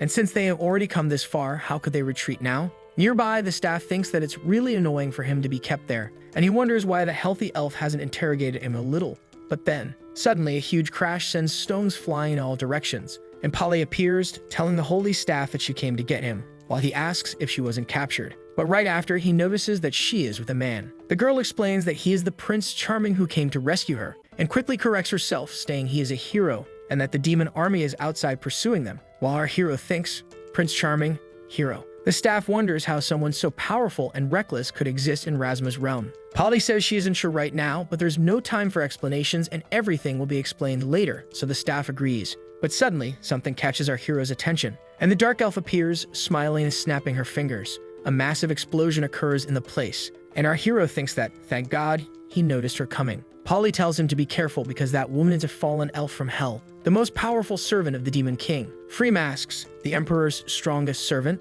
Satisfied, she says that she actually quite likes that title. Meanwhile, Polly makes a sound that could easily be a feint or a click. The elf says that she is the Emperor's little dog. Our hero thinks that while it's great she can't see through his disguise, saying things like that is kind of embarrassing. That woman asks what those foolish mortals could possibly know. That a stray dog like her could never understand the joy of being a loyal hound of the Emperor, while the goblins cheer in the background. Freem really seems to like that idea. Meanwhile, the army shouts that being a servant of the Emperor is a great honor, and that many would love to be one but cannot. Our hero looks very surprised by the situation. Polly says that this is disgraceful and asks how she can say something like that, insisting that she can't listen to such nonsense anymore. Lucius thinks that the most useless person here actually seems to be speaking seriously. The girl asks who said she is homeless and explains that as the most holy of the church, she belongs to the Lord God. Our hero, still in shock, thinks servant number one, but he realizes that now is not the time to argue about that. The elf thinks that, as expected of a mere mortal, she is only capable of glorifying herself with such empty things. She adds that they must have some skill to have made it this far on their own, but that she doesn't care who he is because if he is here, he shouldn't think he will escape. She says that anyone who dares to offend his majesty must have their body and soul annihilated, and the girl remarks that she is an excellent swordswoman. And with a swift attack, she yells, "Die." Our hero notices that she is not as fast as he expected and wonders if it's because of power suppression. But in the next moment, he realizes that he completely forgot about the Most Holy. Looking to the side, he sees that she has been caught by the elf's attack and is now hanging upside down. Lucius wonders why, every time there are tentacles involved, she manages to make that face. While Polly remains hanging in a complicated position, our hero seems to be a little amused by it. The girl asks if the elf is also a mage, but he explains that this isn't magic, that this power is because she is a drow matron of sanctuary level, and since she is the character who gets closest to the protagonist, he knows her well. He thinks that drow elves are enemies of most elves in any plane, but unlike other elves, their society is filled with fear and cruelty. But the biggest difference lies in their faith. Drow worship Lolth, the Spider Queen, and the matrons are her favored ones. Polly says that unless someone is a demigod, it is nearly impossible to defeat a drow elf at her level and apologizes for putting him in danger. Our hero thinks that given Freem's personality, she wouldn't use all of her power here, so escaping shouldn't be too difficult. That he realizes that this is the key, that this will serve as a distraction. Suddenly, a part of that energy detaches from Polly, and it lunges toward our hero as the girl warns him to be careful. But in the next moment, he ends up bound and trapped by the energy tentacles. Laughing, Freem calls them fools and says that her web can even restrain the dragons of hell, while someone comments on how powerful she is. But suddenly, she notices something unexpected. A glow coming from above the bound hero, and a sword slashes through the air. In the next moment, Lucius is freed, wielding his weapon. The staff says that this is truly impossible to have cut through a drill matron's web. Our hero charges toward the girl, and in an instant he grabs Polly, hoisting her over his shoulder while saying, "It's time to go." The elf shouts, asking who he is and declaring that she won't let him pass. The two charge at each other at high speed, but in an instant, Freem seems to notice something, and at that moment she wonders why. Why there is that terrifying pressure.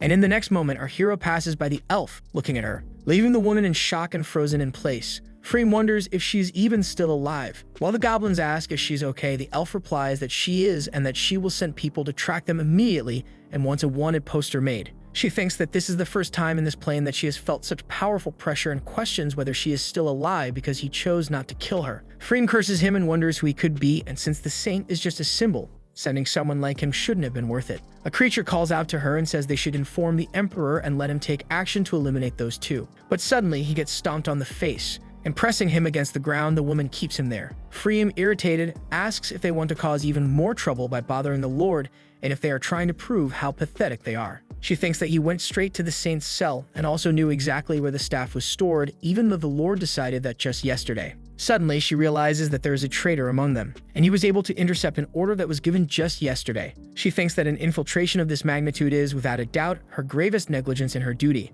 and that she has no idea what kind of punishment His Majesty, the Emperor, might have in store for her. Far from the Demon King's castle in a forest, Polly says there are no more pursuers, and our hero says that they are safe now, while the girl adds that this is great. Thanking him, she asks how she should address him, and our hero says she can call him whatever she wants since names and codes don't matter. Enchanted, she thinks. However I want. Then she considers calling him Prince on a white horse. Blushing, she quickly says no, stammering, she adds, I meant. She says he could be the Black Knight since he is dressed in all black, so she believes Black Knight would suit him well. Lucius says he really doesn't mind and wonders if she's suggesting Batman, but excited, the girl says that sounds great. And in desperation, she wonders why she always loses her composure when she sees him and whether he might think she's crazy. As she punches a tree, our hero thinks she really is out of her mind. Polly asks, "My Black Knight, what shall we do next?" And our hero says they need to find a place to rest and settle down since their pursuers won't be able to reach them. He thinks that if it weren't for the fact that spatial magic doesn't exist in this plane, he could have teleported her straight to the humans, but that would reveal him as a demon. Polly says that the nearest city is Shu. She questions whether it won't draw too much attention if humans like them enter there, and our hero says that's what he's considering as well. Suddenly, she gets an idea and says, "Let me pretend to be your slave, Lord Black Knight." She explains that there are demons dressed like him too, and that he could simply put this on her and take her in, to which he asks if she brought that from the dungeon. Embarrassed, he tells her that she doesn't need to go that far and that this would be a serious desecration. Gripping his shackles tightly, she thinks that it wouldn't be desecration, not enough to blend in with the demons. This is truly necessary, and she could also wear even more shameful clothing. And blushing slightly, she adds that if necessary, she could even do that kind of thing in public. Our hero shouts at her to stop talking because if she keeps going, they won't make it past censorship. Lucius tells them to just stop thinking about those things and keep moving, but she asks if he doesn't really want to reconsider. Polly explains that this city was conquered right at the beginning of the demonic invasion. Massacres and much more may have happened in that city, and she fears that after all these years, that place has become a paradise for all the races of demons from hell. From the outside, at first, it looks like a normal city, and the two move through it. They find a tavern where seemingly normal people are eating and drinking. Polly asks how this is possible, while our hero thinks that fortunately the news hasn't reached here and no one recognizes him either. The tavern keeper tells them to enjoy and brings food, saying it's fried chicken, bread, seafood, and roasted meat. Polly looks confused and asks why there is such an abundance of food and whether resources aren't scarce during a war. The woman says that judging by their attitude, they must be from the front lines and that ever since the Emperor conquered this place, their lives have improved.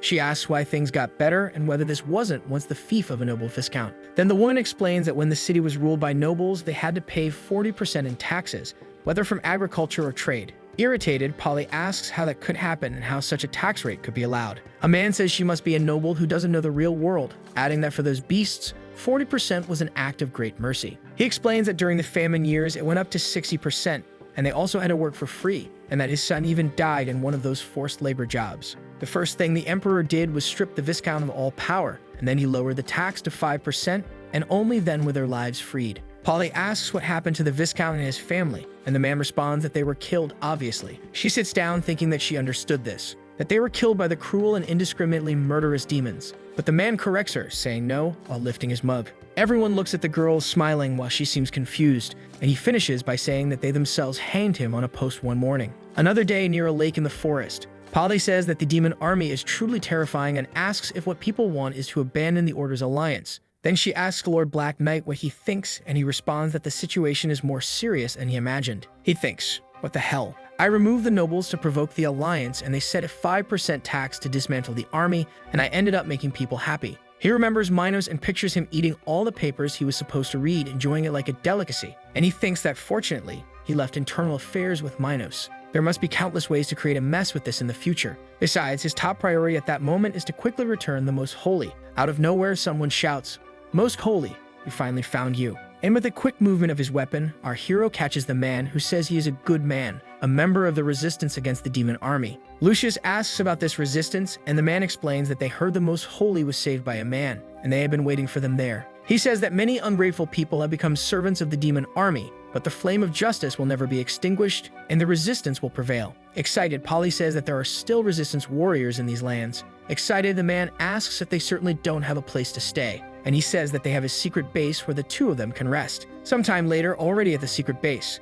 the man raises a glass and says, "Cheers." He asks if the saint doesn't drink, and she explains that they must avoid addictive substances, as this is the doctrine she believes in. The man continues, saying that it's a shame he forgot to introduce himself. He is Eugene, and his ancestor was a Viscount in military achievements. Moreover, everyone there is a righteous member of the resistance army. Our hero expected to find resistance warriors, but instead, they are all nobles, and he wonders if he hadn't already ordered them to be eliminated. The man continues, saying that they probably haven't heard of their achievements because the demon army is blocking their news. But everything changed after the demon army arrived, and that army is truly cruel. With a nudge from the noble, the bottle of liquor falls to the ground, reflecting the terrified expression of the maid at the situation. She bows deeply and apologizes, while the noble looks confused and says it's fine. And then, striking the girl's face, he shouts that something is wrong, calling her a bastard. She falls to the ground, suffering, while the man asks if she doesn't know that even if he sold her again, it wouldn't be enough to pay for a bottle like that. Grabbing her by the ear, he calls her a beast,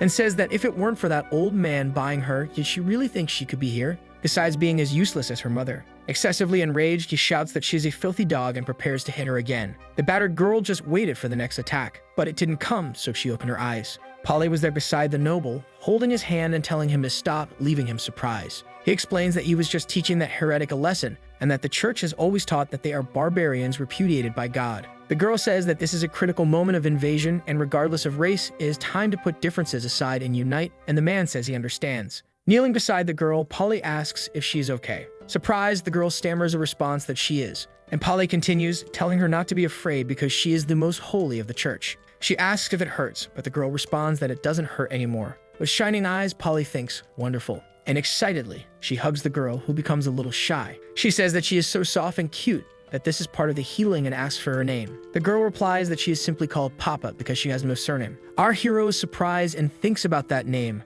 Papa. And he remembers that she is the catgirl Papa, a member of the hero's party that will defeat the Demon King. So that is the future demigoddess, while the happy girl says that it tickles. In the final half of the Demon King's game, a group of heroes will appear to defeat the Demon King. The catgirl Papa has high critical damage, strong attacks, great mobility, armor penetration, and magical resistance. And that a boss with transformation phases is the biggest obstacle that usually stops countless players. Our hero wonders if she and the heroine could be the same person, but he thinks not. Because in the game, Papa has white hair and different eyes, and this girl doesn't resemble the fierce one from the game at all. Maybe it's just the same name. Meanwhile, that resistance warrior watches with displeasure. He says that he can use his connections to send her straight to the border and asks her to stay a little longer and enjoy the hot springs. He adds that he is taking his leave now. Sometime later, already at the hot springs, someone seems to be enjoying a warm bath, but he thinks it's so frustrating because there is so little information he can remember. He recalls seeing Papa's biography when he played the game, but who actually reads the story carefully while playing a game. He thinks that hot springs scenes are actually quite frequent,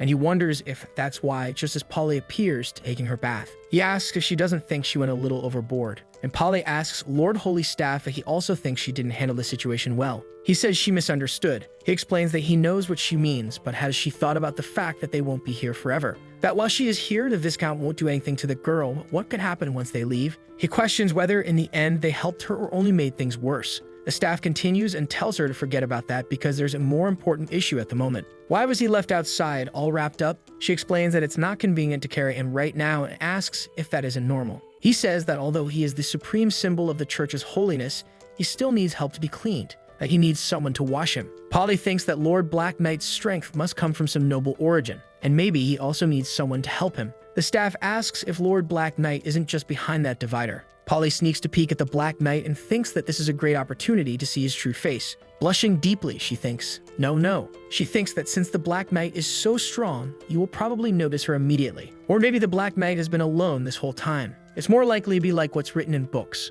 Our hero says that he rescued her with great difficulty and that she should repay him in some way, and Polly wonders what she is thinking. Suddenly, someone calls for the Most Holy. Papa arrives and says that the Viscount sent her to help with her bath, catching her by surprise. Embarrassed, she says that she isn't used to that and that she can bathe by herself. Concerned, the girl says that if she doesn't help, the Viscount will think she's neglecting her duties again. Polly rises from the water and says that she will leave it to her then. The girl approaches behind Polly, asking for permission. She starts scrubbing the Most Holy with a cloth, and the girl seems to really enjoy the care. Startled, Papa asks if she did something wrong, but Polly says no, that it's nothing. Polly thinks that she knows that she still hasn't gotten used to this. But the girl keeps washing the Most Holy properly. Papa is doing her job diligently. Polly asks how she became the Viscount's maid if she was separated from her tribe. The girl says that actually her homeland was destroyed. Surprised, the saint asks if it was due to the demon army's invasion. But Papa says no, that it happened because of the human kingdom's army. She explains that she and her mother were sold to the Viscount's family, and she always tried to escape with her.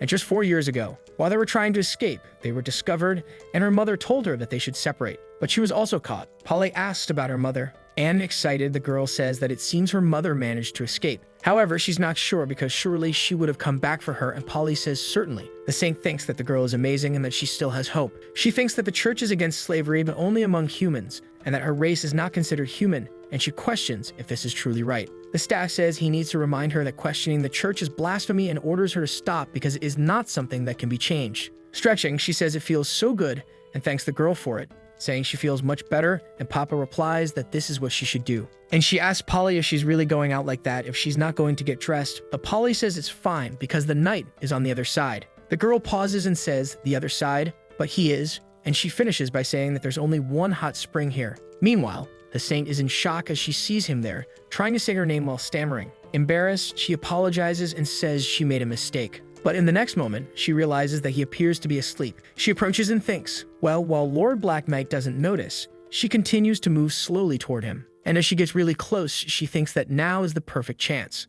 to take a look at the true face of Lord Black Knight. Trying to be as gentle as possible, she moves closer to the towel, and very slowly she starts lifting it, only to come face to face with his open eyes. She is completely shocked and embarrassed. Saying that it was a mistake, she throws the towel back onto his face. She yells that it's not what it looks like. Startled, our hero wakes up, questioning what the hell is going on, if it's an enemy attack or maybe a demon invasion. She, flustered, says that she's leaving now, but it seems like she trips over Lucius's legs, and screaming desperately, she falls, landing directly with those large, soft things on his face. The irritated noble thinks that the saint treated him that way because of a slave. If she likes wolf cubs so much, he can give her one as a gift. He says that the message has already been delivered, and although this is the most important part of this plan, you must lose something to gain something. A long time passes. Polly begins to wake up, wondering where she is, and suddenly, someone appears behind her, grabbing her and saying that she finally woke up. The woman questions the Demon King, asking why he's there and where the knight is. The demon tells her that he ate him. To Polly's horror, she screams for her beloved. He continues, saying that now it's her turn, while the girl begs him to wait that he can eat her. But what is he doing?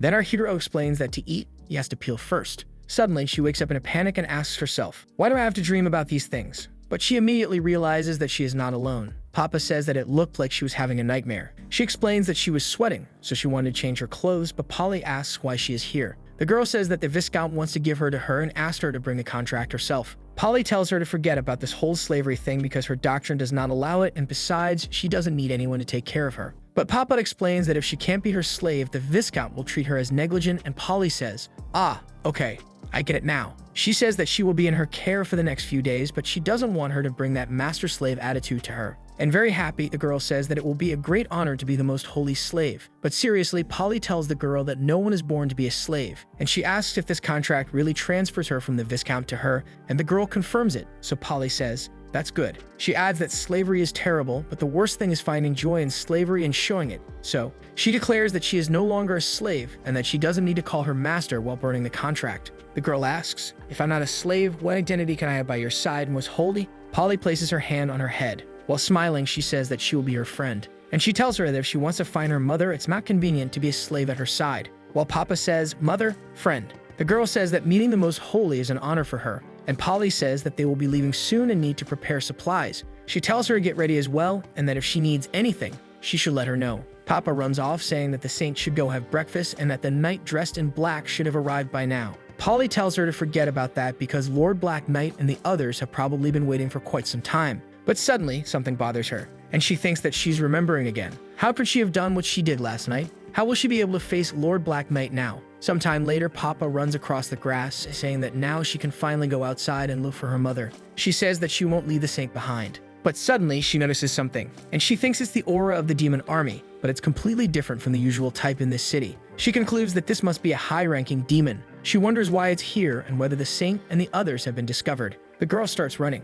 She thinks she needs to be quick and warn the Most Holy and the others about this. Arriving at the house, she throws the door open, and she shouts that the demon army has discovered this place, that they must hurry, but in the next moment, she is left speechless. The Viscount looks at her with a malicious expression, while she observes the three at the table. Polly, struggling, tells Papa to run, and she is terrified by something. 1 hour ago, the sun shone through the window, and at the table, the three of them ate together. Polly thinks that she is too scared to talk to Lord Black Knight and that he seems to have noticed what happened last night. She realizes that he is also silent and might be worried. Meanwhile, our hero is thinking about what was written about Papa's life, paying no attention to anything around him. The Viscount asks if he didn't like the food, but Lucius says it's great, though the soup has a different smell, and he asks if there's something special in it. Smiling, the Viscount says that it's just secret spices and that every noble family has his own recipes. Our hero says, "I see, and I must taste this flavor." Excited, Polly thinks that's it. He hasn't eaten anything since yesterday, and that if he eats now, he will have to remove his mask. But with a slight flick of his hand, our hero spills the soup over himself without revealing his face,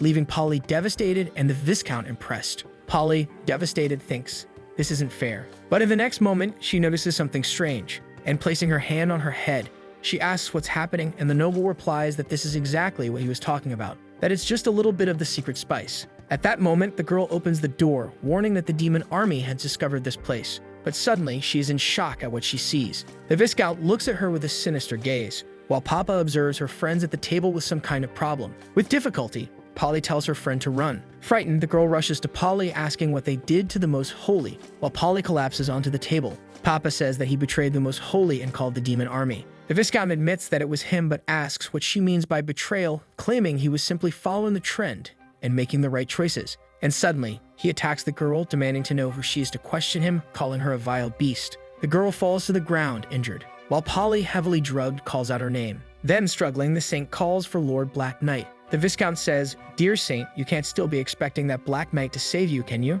He tells her not to underestimate a noble's resources, as the potion she drank is an ancestral formula that only a demigod could resist. Smiling, he says that if she doesn't believe him, she just has to look at how he can't move. He adds that the Most Holy's fate is sealed. However, that she is so considerate to all of them and cares for the lambs who believe in God. He asks her why she doesn't sacrifice herself for everyone and says that he will offer her to the demon army as a way to secure a safe future. Suddenly, Papa appears beside the Viscount preparing an attack, and she strikes him by surprise, making the Viscount narrowly escape. He is shocked and questions if that was a surprise attack, while the girl says he won't dare, and she declares that she won't let him get near the Most Holy. Irritated, the man calls her an ungrateful wolf cub, saying that she ate his food all these years for nothing while stomping on her head. He says he knows the saint promised her a lot of things, like taking her with her and even finding her mother. Walking toward a dresser, he says that he will tell her something about her mother. Worried, Papa asks if her mother hadn't already escaped, and the Viscount asks if she really believes in that kind of thing. Throwing a suitcase at the girl, he orders her to open it,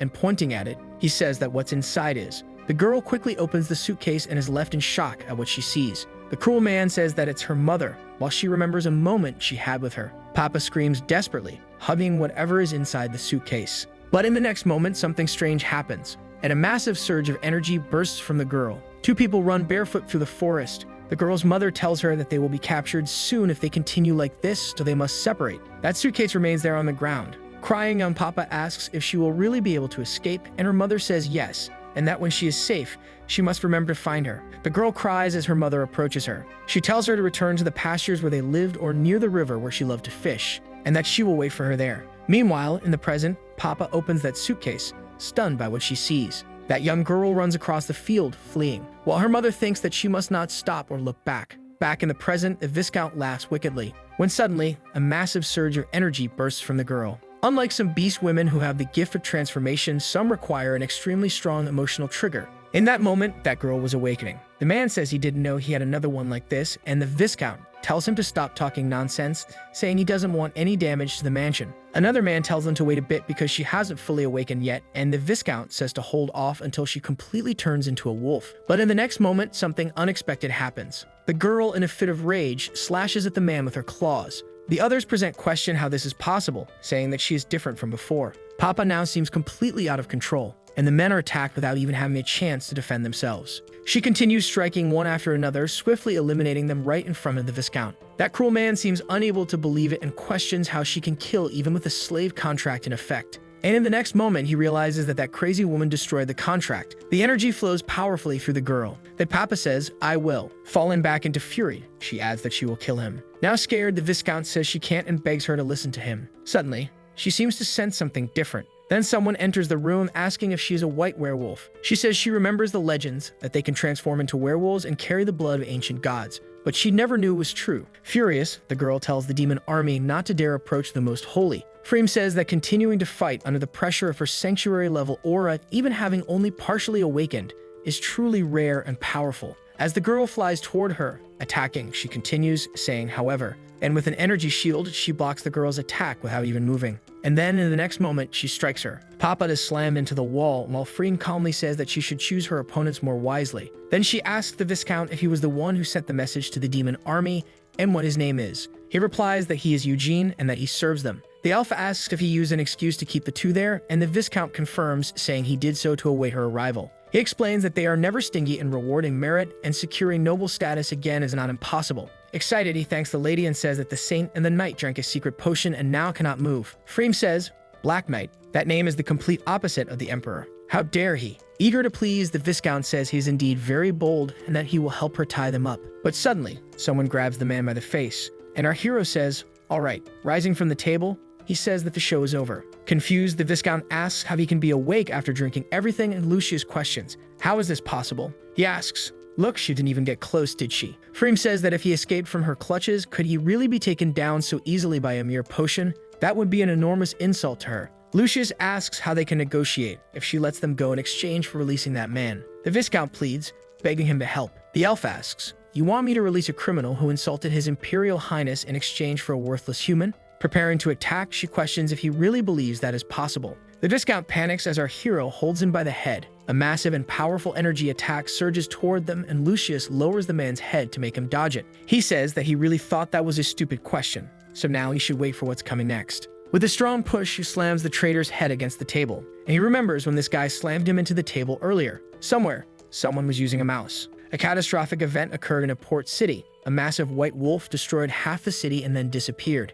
This event was the introduction of the white wolf, Papa, and this is the place where she awakened as a white wolf. He thinks that because he appeared alongside Polly, the event happened earlier. If it weren't for them, Papa would still be living in ignorance, accepting her ordinary life, then later facing the crisis of her lineage. Learning about her mother's tragic fate, fully awakening her bloodline and becoming a white wolf, destroying half the port and accidentally joining the group of heroes, then growing into his mortal enemy. Freem begins using the secret arts of the Dro called web restraints. Our hero stays alert to this, when suddenly, a massive web of energy appears above him. He thinks that now everything is different because of the saint's concern. Papa won't fully awaken or lose her rationality. And maybe there is a way to change fate while he dodges the elf's attack. Freem unleashes multiple attacks against our hero, who skillfully evades them all. He thinks that heaven is helping him. But suddenly, something feels wrong. Our hero realizes that he is surrounded by thin strands of webbing. Very excited, Freem says that these are real spider webs. While Lucius is caught in them, she explains that they are not easy to see. And using her power, she says, sanctuary revealed. In an instant, our hero is launched into the air. He thinks he didn't expect her to use this. It's a frustrating combo chain made of unique control abilities. This is practically guaranteed death for enemies in the game. The elf apologizes for underestimating him before, saying that he is dangerous and that such a threat must be completely eliminated, that he is a worthy opponent for all of her strength. A colossal demonic spider appears before them. Immediately, it launches an attack on our hero. A cloud of dust and debris rises from where the impact landed. Freem shouts that it's impossible. Lucius recalls that this move requires an immense buildup of rage to be used, and holding the spider's claw with just one hand, he says that it looks like she is truly furious. Squeezing tightly, the claw begins to crack as he says, "I'm sorry, Freem." Tearing off that piece of the spider, he says that he will find a way to make it up to her when they return. Then he launches a powerful energy blast at the creature in front of him. The magical energy hits the spider dead on, and with a single blow, he shatters the giant spider. Freem is terrified, thinking how something like that could be possible with just one punch. How could there be an adventurer of this level in this realm? She realizes that she can't move a single step. How could this be real? And she wonders if she's afraid. But recovering the next moment, she thinks no. She is being suppressed within her own domain. Nearby, Polly remains unconscious, leaning against the table. Yahello says that this isn't a battle. It's like a child waving a wooden sword and being defeated by a master swordsman. She wonders what could be more humiliating than this. The Viscount, lying battered on the ground, asks what is happening, and our hero finishes the job he started. Then he picks up the most holy and places her on his shoulder, saying that they must go. With effort, she says that they're missing Papa, and our hero says he understands. Then he goes to the girl and lifts her by her clothes. A little while later, the window pane begins to crack, and our hero crashes through it, leaping far away with both unconscious girls in his arms. He lands safely on the grass outside. As the girl begins to wake up, still furious, she screams that she will kill them all. Lucius thinks that the Viscount is still alive and that filthy place still exists. This has already become an obsession for Papa. If they come destroy that place, Papa will continue seeking revenge. She will return, destroy the port, and become a demigoddess. So the end of this game is just beginning,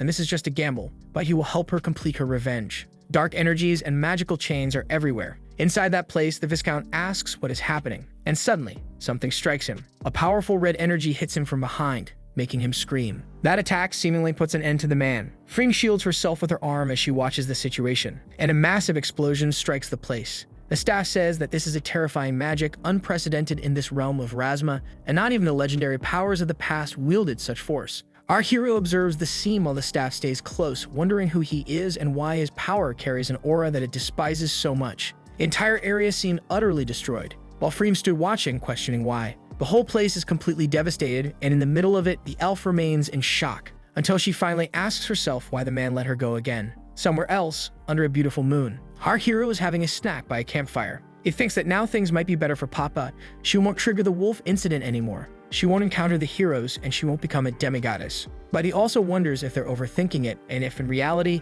it would be safer to eliminate her once and for all. Our hero approaches the defenseless girl. Then he notices that she is smiling and saying, "Thank you." He stays there, watching her for a few seconds. But maybe he's just complicating things too much. He thinks that the saint will gain recognition for bringing the staff back, and the situation might stabilize just as it did with Papa, and that keeping her close to the most holy might seem like the best choice. Polly wakes up, calling for the Black Knight while he asks if the girl is awake. He tells her that they are safe now and that no pursuers will be sent after them, and that by the morning after the next day, they will reach Alliance territory. Additionally, that child is very injured, and he can only provide basic care here, and without divine healing, she will hardly wake up. Polly approaches and touches the girl, saying, "Papa." She thinks that she can only use a little divine power now, and it won't be enough to heal her wounds, so it looks like she will have to use that. Polly asks the knight if he could step outside for a moment, maybe take a walk for a bit. Lucius replies that even though they're safe now, there are still many uncertainties around and Papa might still be unstable, which could be dangerous. The girl says there's no problem, and she thinks that if it's the Black Knight, there really is no problem. Grabbing her clothes, she thinks. Then, she begins to undress. She slowly starts removing her clothing, while our hero looks utterly shocked by the situation. Lucius asks why she is taking off her clothes, and Polly explains that her power is insufficient right now, and only through intimate contact can she fully heal Papa. She clarifies that it's just an emergency, and since Papa is also a girl, there's no issue with it. But our hero says he didn't ask for details. Concerned, she asks if Lord Black Knight is okay since he is bleeding, but he says it's fine, and that he's going for a walk. Polly thinks that even though he turned away, she still feels shy, but she moves closer to the girl, opening her clothes, and embraces her, using all of her divine power. She stays there with her, focused on healing, thinking that the most important thing right now is to save Papa. They remain there, embracing for a few moments. As the girl, crying, says, "Mother." Polly asks the knight if he knows how the church treats beastmen, and our hero says he has heard a little about it. She explains that in her doctrine, this race is abandoned by all divine truth, believing only in evil, and they are expelled from all lands. But do they really deserve to be treated this way? And what about the children born as slaves just because their ancestors were slaves?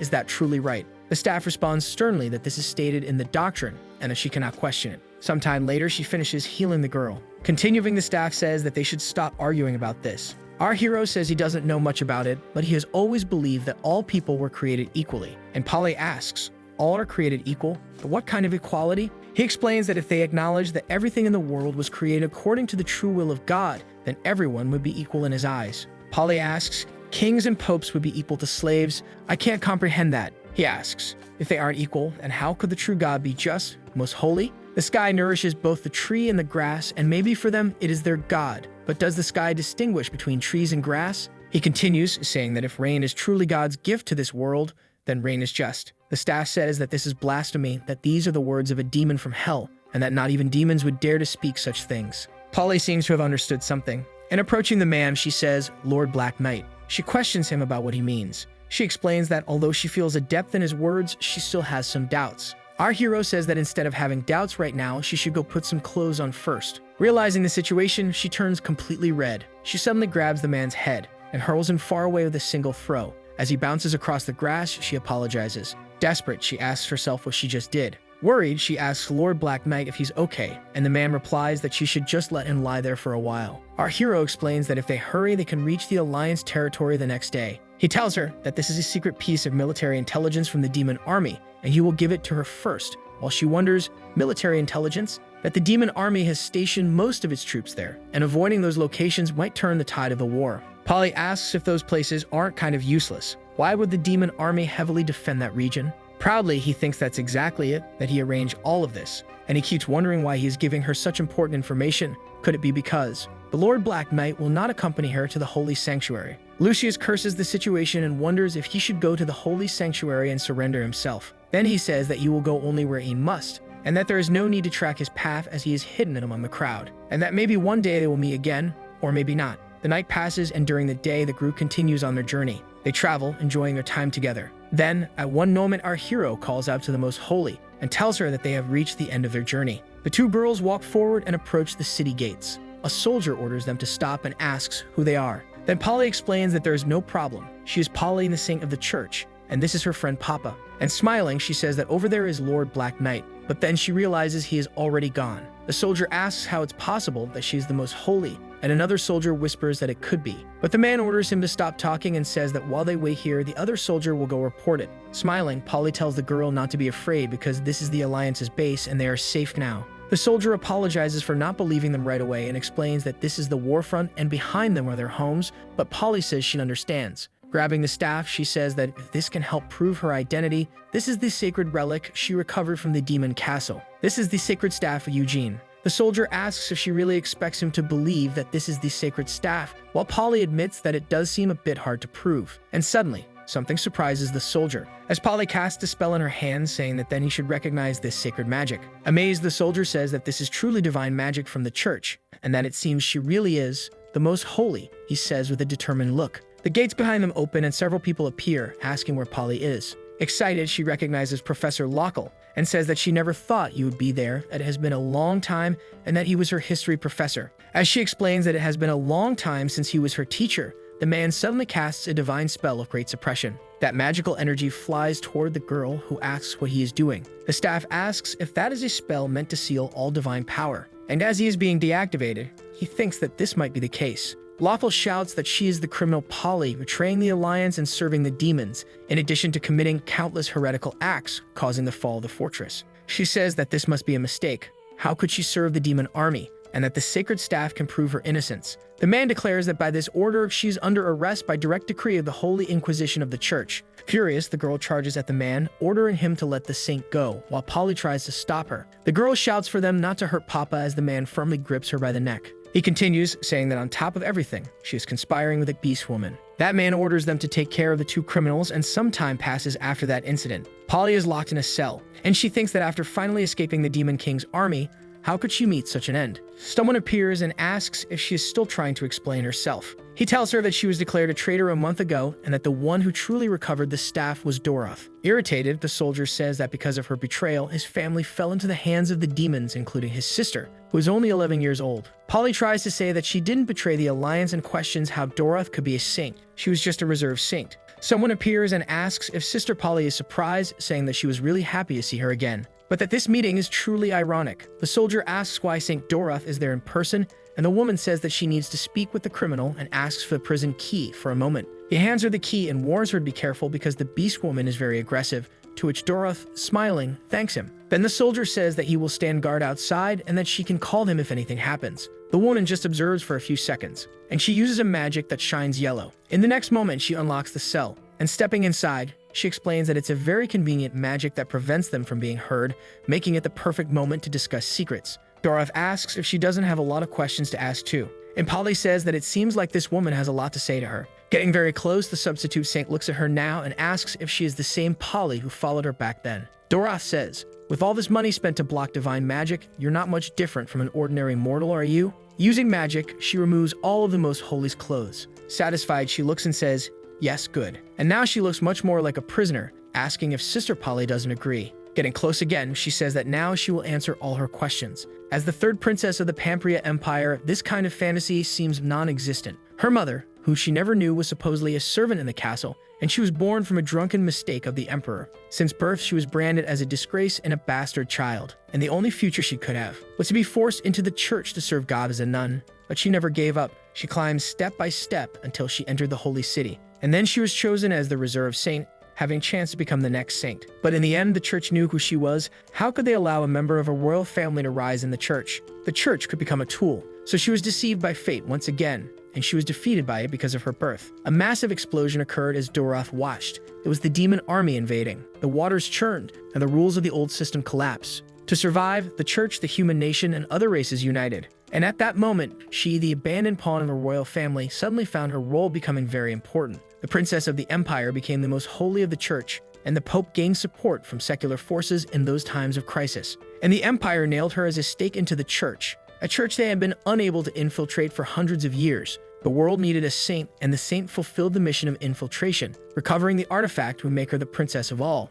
Sending a saint to the demon king's castle to recover a staff didn't seem like a normal plan despite everything. And she expected Sister Polly to fall into this trap without suspecting anything. She explains that the truth is that Polly was abandoned by everyone from the very beginning. Furious, Papa shouts for the woman not to dare touch the most holy. The tension rises between the three in the prison. Doroth looks at the girl and calls her a filthy beast woman. She says that she can't even recognize who the real saint is now, and it's a joke. Leaving, the woman says that they're done for today, and that when she's being burned at the stake, she will be there to mourn for her. Polly asks her to wait a minute. Then Doroth asks what she still wants, if she's going to beg for mercy. But she tells her that it's the leaders of the church's alliance forces who want her dead, not her. Then, extending her hands, Polly says she has just one request. She explains that she obtained an important piece of intelligence from the demon army, and that if used now, it could change the course of the war. Doroth, not understanding, asks if she isn't afraid, that even though they are coming to kill her, she still shares this kind of information to help them. Polly says that whether they kill her or not will only affect her,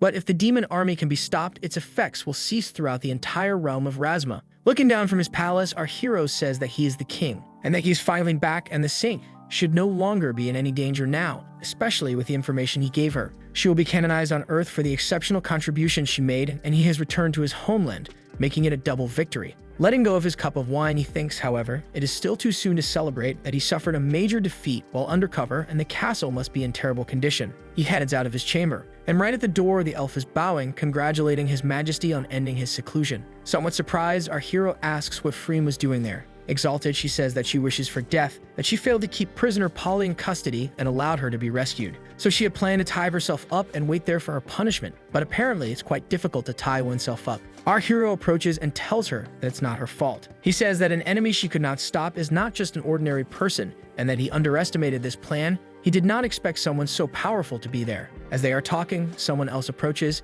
It's Ashen, who says that it is great that His Majesty has finally ended his seclusion. Lucius asks what she needs, and if it's materials, she can take whatever she wants from the stockpiles, but the girl says she is there to bring news. She says that the new weapon that could change the war is being developed, and she wants him to inspect it personally. At the experimental testing grounds of the demon army, he thinks that he can't believe this was actually developed. Our hero asks where Chief Engineer Priscilla is. Shouldn't she be here? Freem says that she is right beside him, and the Lord wonders where, as all he sees is a barrel of wine. Suddenly, the lid opens, and Priscilla asks if the Demon King doesn't want a drink. Lucius says there's another barrel of wine inside. Somewhat intoxicated, the princess asks if he is worried about the weapon and tells him that he will see soon enough. He gets a little excited and thinks, but seeing you like this, he thinks that she is completely confident. Shortly after, the elf tells His Majesty that Ashen is here. And with a weapon in hand and wearing protective goggles, she orders them to begin, while our hero is surprised to see that she is holding a firearm. He thinks that firearms are truly a fiction in this world, and that it really is just that. This is a world where magic exists, and even a low-tier stone magic spell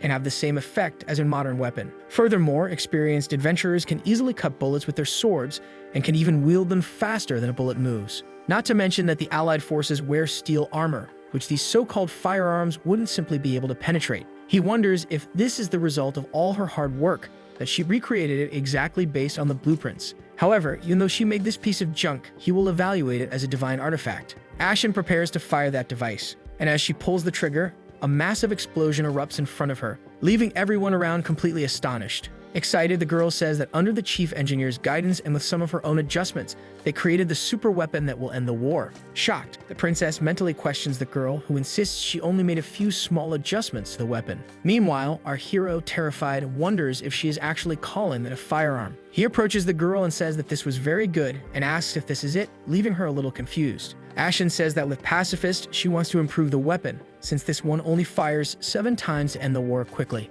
Lucius is stunned by this. She continues, explaining that because of this, she developed another one, and 2 goblins arrive carrying a massive weapon. As our hero, horrified, thinks that this is progressing way too fast. Ashen says that without the chief engineer's ideas and her inspiration, none of this would have been possible, so everything is thanks to Chief Priscilla. Lucius, panicking, thinks, not me, don't say such nonsense. Liao says that she doesn't know why His Majesty entrusted such an important task to the 2 of them, but the fact that they succeeded proves that his foresight is unparalleled. Freem says that she didn't report anything because she wanted it to be a surprise for His Majesty. Lucius says that he thinks something like this cannot be mass-produced, but she continues saying that 100 have already been produced and sent to the battlefield, to the terror of our hero, and that, according to the Lord's defense instructions, all of them were sent to the 2 locations he organized. Feeling a little calmer, he thinks that those are the 2 unimportant places he arranged, and then he gave all the information to the Saint. He now believes that absolutely nothing can go wrong. That was when he was arriving at the Alliance City and handed that paper containing data about their military intelligence to the girl.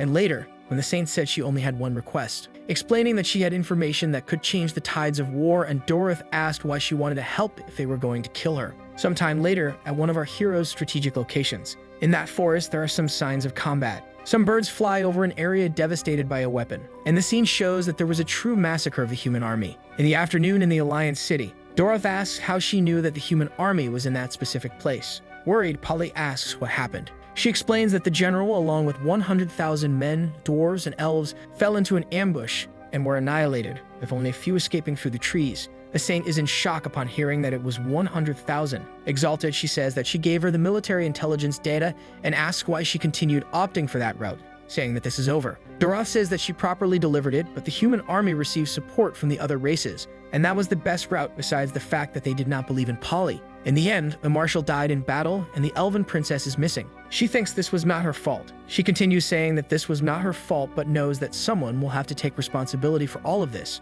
Doroth undoes her magic. As someone approaches, she says that she cannot imagine how Polly could do something so vile. And the guards watch as she asks what they turned her into inside the demon army's castle. She questions why she gave them false information and says that Professor Lockle thought she still had some conscience. Doroth says she believed in her. She continues saying that she believed when Polly said there would be no demons there, but there were thousands. The marshal was brave, but after days, they perished. She says that they all died at Polly's hands and concludes that for all her crimes, many murders, treason, and crimes against humanity. Doroth says, the Inquisition and the Alliance forces sentence you to death, and the execution will take place in 3 days. Elsewhere, someone asks for wine, and sitting on a barrel, Princess Priscilla asks for more drinks. Our hero says that he knows her good intentions and the contributions she has made, but insists that she must continue taking care of herself. She tells him to stop rubbing salt in her wounds, that he has already won this game, and that she has accepted serving in exchange for being able to drink as much as she wants. Exalted, she says she could let the world burn, and she wouldn't care.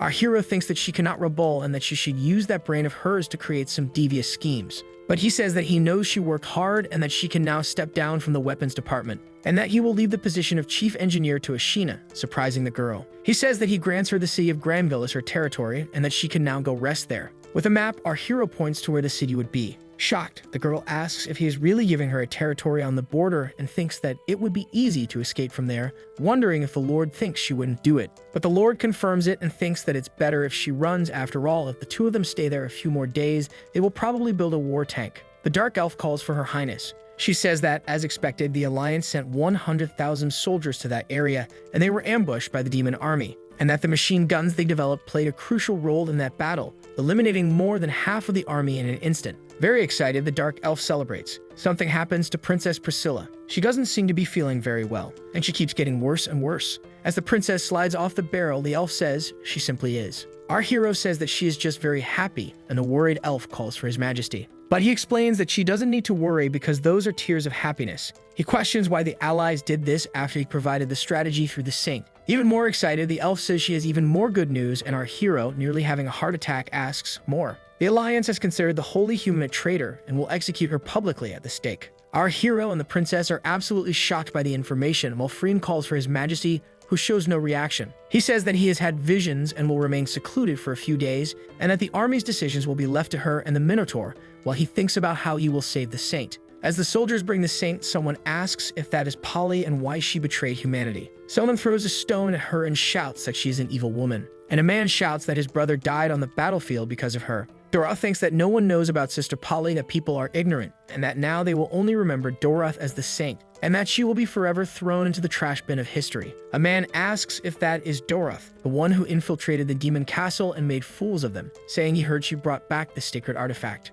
Our hero questions if everything they said was not done by Polly, and where this Doroth came from. He thinks he was lucky to find some information there while pulling out a book, but that something is off. He had bought it from a man who claimed to have an illustrated book explaining why Polly served the demon lord and sent more than 100,000 soldiers to their deaths. He wonders if there will actually be any useful information in something sold with that kind of pitch. Polly appears tied up on the ground, screaming for him to let her go, asking if he thinks she will submit to his immense power. Very flush, she says this will kill her, that she will never be able to return to who she was, and apologizes to her faith. She pleads for him to give it to her and says that in exchange she will give anything. Throwing that book on the ground, he asks why this world sells this kind of special resource. Calming down, he thinks for a moment and realizes that actually that art there is not all that bad. A bit excited, he picks it up again to take another look, thinking that it really isn't bad at all. He closes that book with determination. He finally understands that they believe Polly was manipulated by him to deliberately provide false information about the army, and he wonders how she could have given false information, questioning if there is some kind of conspiracy involved. The professor begins to speak, prisoner Polly, according to multiple testimonies and evidence.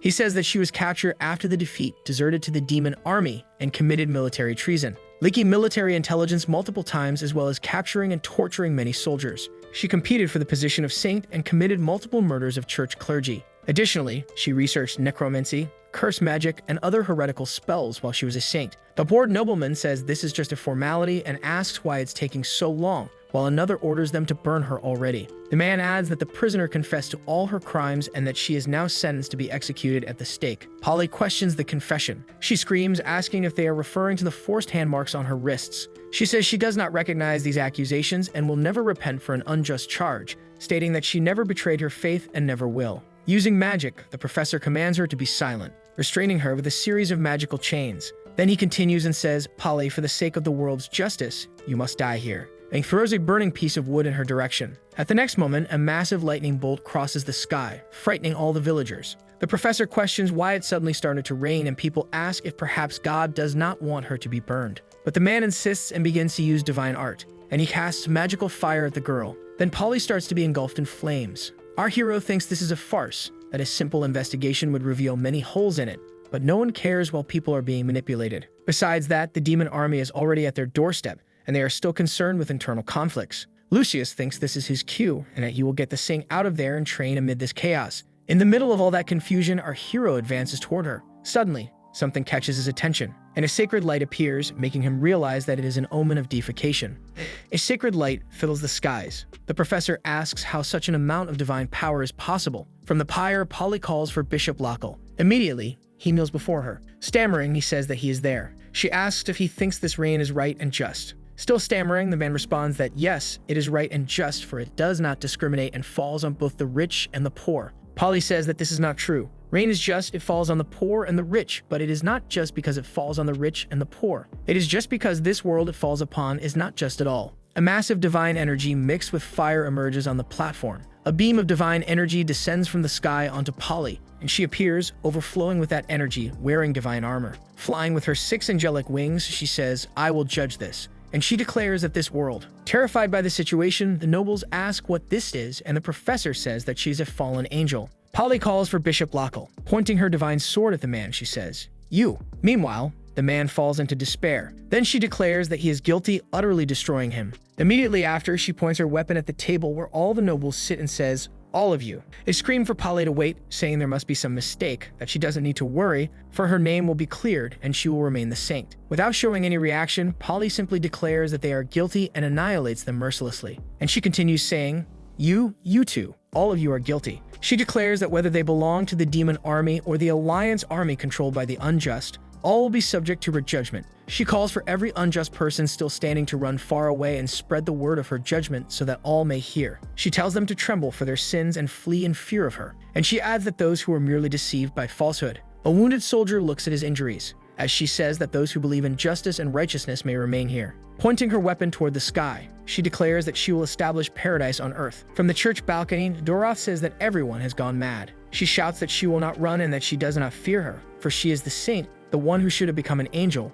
It should have been her. Suddenly, a soldier strikes her from behind. Lifting her into his arms, he apologizes to Lady Doroth. Our hero questions why she became a goddess. She did not suffer fatal injuries, yet she still spontaneously became a six-winged angel. He assesses the situation, thinking that she is a dark angel, something that does not appear in the normal game, and furthermore, she wants to fight against the Alliance as well, which is great. And that it seems this will not be a bad ending. A third force has emerged from nowhere, one capable of fighting against the demon army. But he calls for the saint and wonders if the abyssal aura he possesses can be hidden from her. Polly notices that the Dark Knight Lord is also there and thanks him. Our hero says that she does not need to thank him, for this time he was not the one who saved her. But she says that she is not talking about that. She says that now she understands what he meant, that everything in the world was created by the will of God. So all men are equal, and thus all have the same rights. She states that all men were created equal, and that this makes perfect sense, that this is the supreme truth of this world. Our hero is surprised by all of this. Exalted, she declares that, guided by his words, she will create paradise on earth where all will be equal, with no distinction between the poor and the noble. Regardless of whether they are humans, beastmen, dwarves, or anything else, all will live together equally. And she tells the knight that they will build it together, that they will overthrow both the allied and demon forces, and beyond that, he will be the father and creator of this paradise on earth. Our hero wonders if she cannot see his abyssal aura and thinks that her current state must be an unlocked state from the game, but he questions the black wings. Polly asks if that is not possible. She apologizes if she was rude, for he must have his own concerns and may not be able to agree to her selfish request. But in the next moment, he takes her hand and says no. Bowing, he asks for permission to join her in completely expelling the demon army from these lands, declaring that he will fulfill this duty. He explains that he cannot stay there because he has an information network with the demon army that could provide her with intelligence. He asks her to believe that he can exert more power from another location, and Polly says that she believes him and that his intelligence is more reliable than an army of thousands. She says that if the allies had followed what he had given them and had not been caught up in internal conflicts,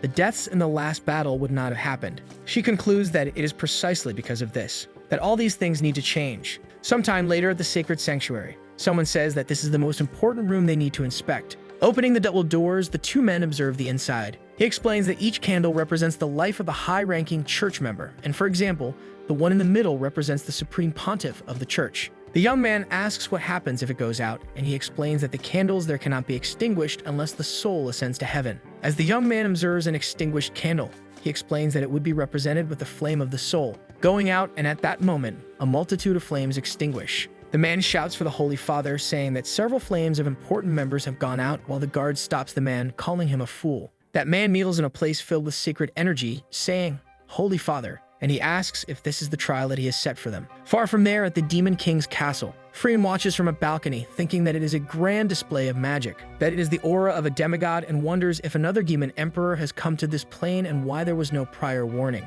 Determined, she says no, and turning around, she says she needs to send someone to investigate what is happening and inform the emperor. Elsewhere in the Dwarf Kingdom, a man says that the cannons used by the demons were produced by the noble clan and questions whether the princess betrayed them. But the other man says that it is slander. Someone strikes the base of a weapon against the ground, making a loud noise. King Haim commands the two fools to stop arguing, stating that in such a situation, he will order an investigation and the truth will be revealed. Bowing in respect, the two men say, "As you command." But suddenly, something seems to happen there, and the ceiling directly above the king begins to crack. He thinks that is a very powerful dark aura and asks if the ancestors have abandoned them. Meanwhile, in the city of Raglan, someone asks if the demon lord has really taken that place. A young man asks his father how he knows this, but he explains that he does not know, only that he has heard that she is an important figure and participated in the war. Frightened, the boy questions the document that says she is a person worth 10,000 troops and asks if she could be a man-eating demon. Suddenly, someone shouts that the lord has arrived and another voice says, well, my dear subjects. Waving, she says that it is a pleasure to meet them, that her name is Priscilla, and that she is the new lord of Granville. The young man looks somewhat confused at the girl. People ask who that child is, and another warns to be careful because she might eat him first before anyone else. The older man asks if she is Princess Priscilla, and laughing, the girl says that it has been a long time since she heard that, but that was her past identity. And she adds that they should remember that her current identity is Chief Engineer of the Demon Army, also His Majesty's Chief Brewer, a great contributor to the last battle, and Lord of Granville. The two men exchange confused looks. Meanwhile, elsewhere, someone shouts, "What?" Priscilla says that the former noble collected taxes 90 years in advance and that there is no more oil to squeeze. The man confirms that this is precisely the situation. So she says that she is not there to make money and that she will exempt everyone from taxes for the next 3 years. And the man asks if this is true. She says that this place is rich in minerals and that she will personally help in the mines and improve the smelting process. She explains that they will work 4 days and rest 3, and in addition, they will receive payment from the jewels she brought and even have rewards. Out of nowhere, the two men fall to their knees in front of her, and bowing they exclaim that this is divine and that she is a true angel, an actual angel. The young man asks if they should talk about the remnants of the last battle, but the elder says that such kindness cannot be repaid and that this will be great for her. Curious, Priscilla questions what this place of the last battle is. Sometime later, in another location, a woman seems to be panting and struggling to sneak through the forest. In the forest, a woman leans against a tree to rest. She questions what happened, what they are fighting against, and whether that firepower is the main force of the demon army. Then she stands up, thinking that she needs to get out of there and that there is a nearby human city. They must have sensed her presence and she might find shelter there. She continues advancing through the forest, wondering how the demon army managed to find that place first. Suddenly, Priscilla appears nearby, armed, and the elf is startled as the new lord strikes the tree where she had been crouching, hiding. With a huge crash, the tree falls and the elf has nowhere left to hide. She asks who she is and how she managed to cut down a tree so easily, if she is some general of the demon army. Priscilla says, "Oh, who is this? A person with pointy ears? I remember seeing you before." Excited, she asks if she is Queen Helveman of the pointy ears, and the woman asks why the princess is there. Then Priscilla asks if she is an idiot. She explains that of course, it is because she became the Lord of Granville, appointed by His Majesty the Demon King, and that she is an enemy disturbing the peace. Then the elf says that she understands and that Priscilla has betrayed the alliance. And she adds, "Although I don't know why, don't you think you're being a little too confident?" While using her magic, the elf says that both of them are rank 9, but the forest is the elf's home. Priscilla smiles and asks rank 9. She strikes her axe against the ground, and very excited, she smiles at the elf, asking who told her that she is rank 9. The elven queen is surprised and says that this is rune power. Priscilla says that she knows a little about it, explaining that since dwarves cannot use magic, they developed their own unique system of power runes. By engraving runes onto weapons, they can grant them great power, and if those runes were engraved onto oneself, she says that ordinary people carving them onto themselves would only end up hurting and injuring themselves, and that only the most powerful dwarves could withstand those violent runes, and that these individual powers are generally called holy level dominion, while the elf says that it hasn't been that long and asks how she reached the holy level. Priscilla says that she is merely the holy level, and that it is nothing compared to His Majesty, that she simply understood his greatness and gained inspiration. She asks if the elf has ever felt despair. She explains that everything you do is always within His Majesty's expectations. Your previous step, your next one, all within His plans. Of course you want to resist, but countless threads in the darkness keep you on a predetermined path. She says that she has never seen His Majesty's demigod power, but she has lived in fear of it every moment, completely doomed. But if she could not resist, why not simply go with the flow? And when she freed herself from that burden, she ended up discovering the power within herself. The Elven Queen says that there is still time for her to return, but Priscilla says that with this power, she would be treated with respect. However, she wants her to understand clearly that the Queen is the only one who needs to understand the situation clearly, but she need not worry. Priscilla will do nothing to her. After all, there are few people like her, elves. Sometime later, in the dungeons of the Demon King's castle, the elf says that she has confirmed that internal conflicts within the Alliance have turned the saint into a 6-winged angel. But looking at the papers, she says, however, These black wings possess a fallen power even purer than the demons of hell. She states that as an angel, Polly completely took over the city, but she did not forcibly detain civilians and even provided supplies to those who wanted to leave. Freem says that they will fight against both the Alliance and the demons, and that is good, and that every time His Majesty comes out of seclusion, the situation changes drastically. Our hero asks if she said that Priscilla had sent a surprise and if she was referring to that, and the elf confirms that yes. And in the cell next door, the elven queen curses the demon king. She says that he should not think that a noble elf will submit to him, and that the elves and the Alliance will defeat him. As the blindfold covering her eyes loosens slightly, she continues cursing, and she manages to get a glimpse of the Demon King. When she finally sees him in full, she questions, "Demon King?" and becomes quite enchanted upon realizing that he is very handsome. Helveman, one of the twin elven queens, whose older sister is a playable character in the game, and that is it. In the original game, Helveman is merely a contrast to her sister, and her image only appears in the introduction of her older sister. He thinks that regardless, this person is not insignificant and remains an elven queen in this scenario. When the demon army descended upon this plane, it was within elven territory, making the elves the race most occupied with dealing with the demons. And the death of the elven queen is the final breaking point for the elves. All of them become fallen elves, and their true god completely loses control of the Razma plane. At that moment, the true god, who was so stubborn and insistent about the elves, breaks apart this facade. Because you love Deus Ex Machina too much, just to kill the player, and you don't even consider gameplay, do you? Stammering, the queen asks if he is the Demon King. Lucius says yes, but that she doesn't need to worry and should treat this place as her home. They have the principle of always making guests feel at home. She says she won't believe his lies, that she would rather kill herself than be captured, and even if she cannot now, she will in the future. Our hero wonders why the Alliance's captives are all so stubborn, one after another. The elf continues and says, however, if he wants her not to kill herself, that is not impossible, but she has a request. Annoyed, Freem asks how she dares, and asks how she dares to make a request, saying that if not for His Majesty's mercy, she doubts she would still be alive. Our hero tells her to state her request, and if she wants her accommodations changed, he can do that right now, as this is no place for a queen to live. The elf seems to scoff at him, and asks, change of location? How could I make such a simple request?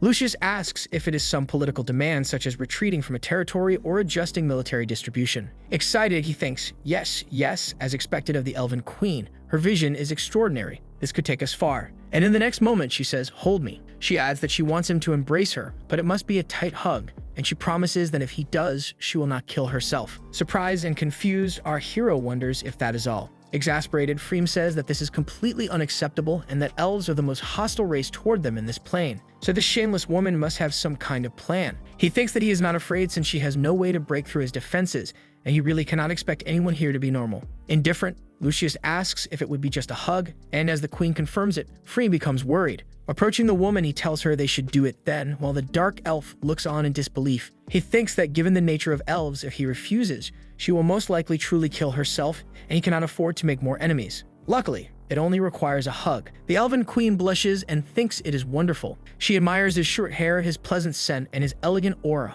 Certainly, the Demon King is the man of her dreams. She realizes that even through his clothes, she can feel his strong physique, and that all those curves beneath the layers of fabric seem wonderful as well. Out of nowhere, she grabs our hero's butt, surprising him. Meanwhile, an extremely irritated Freem thinks that Elf is a shameless woman.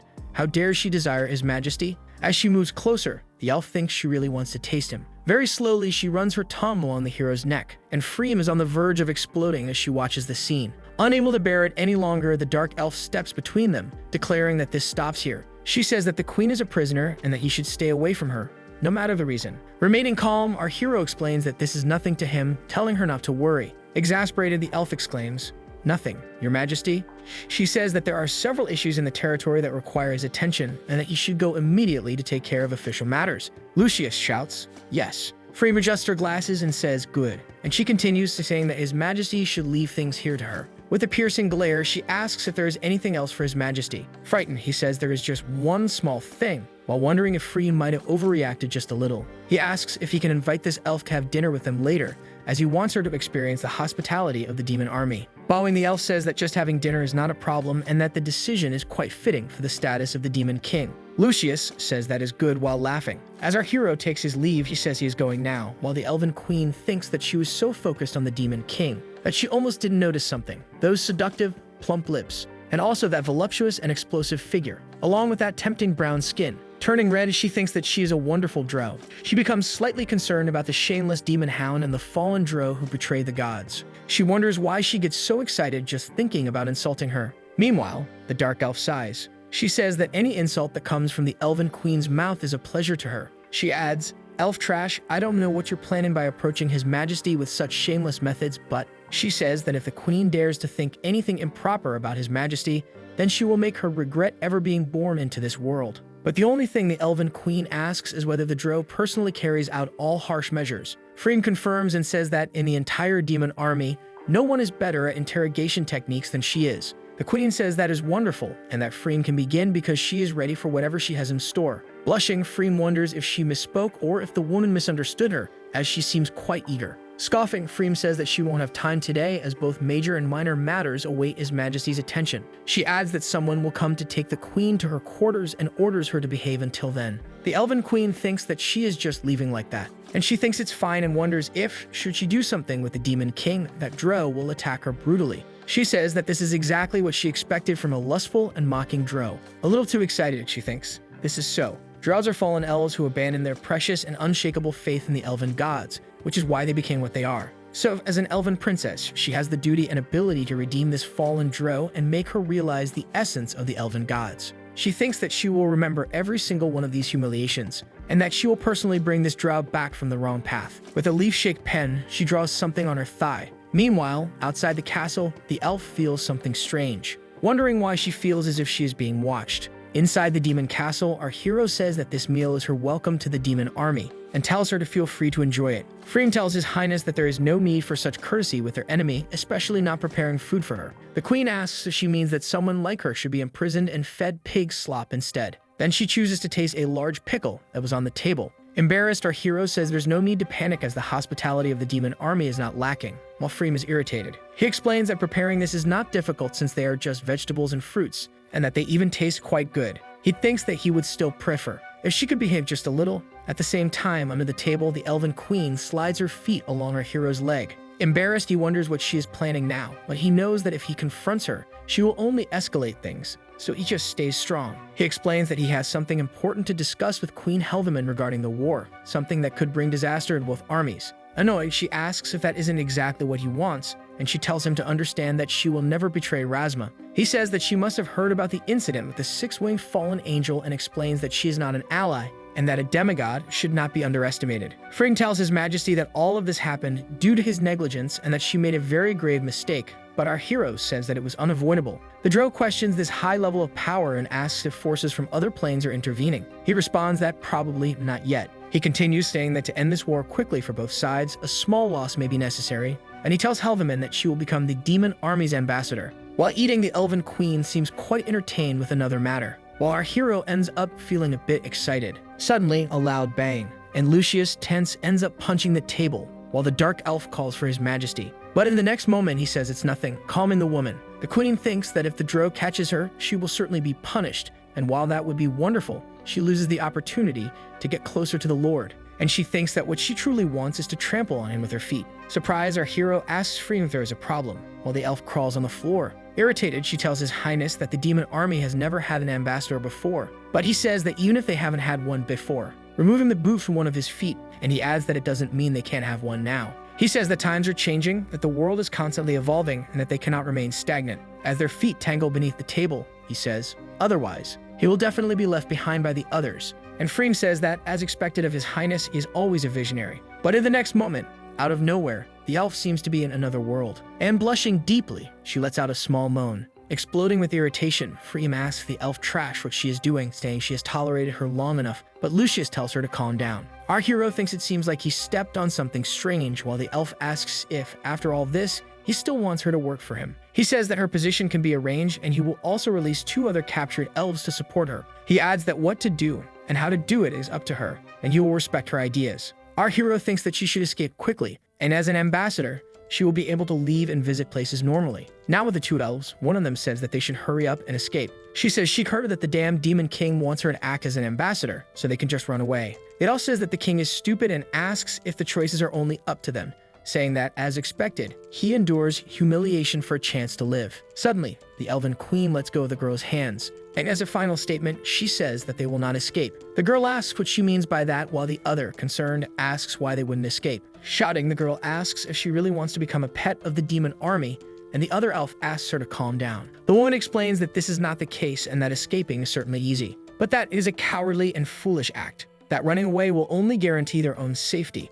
but staying there will be a thorn in the ranks of the demon army. She explains that they can obtain important information that could change the war and save lives, like the weapon that was used in the last battle. She asks if it isn't worth investigating that weapon, or if they will have to pay with their lives to learn how to face it on the battlefield. Surprised, the girl says, "Your Majesty." Hugging the queen, they say that she thought far ahead, and that they were wrong to doubt her, and that compared to Heldeman, they are just fools. The queen says that she is happy they understand their mission, and that is why they must work hard so that no one suspects them. Then one of them asks, "But?" And she follows up by questioning how they should work hard. The queen says that if they slack off, the demon king might discover their intentions. Of course, they need to pretend that they are diligently fulfilling the diplomatic work assigned to them by the demon army. Approaching the table, she picks up a book. She says that they don't just need to work hard, but harder than any other department in the army. If they work 10 hours, they must work 16. Obsessively excited, she thinks, "I want to do this." The girl asks if they will really gain anything from their work. Then the queen explains that diplomacy is not a job where one can stand out simply by working hard.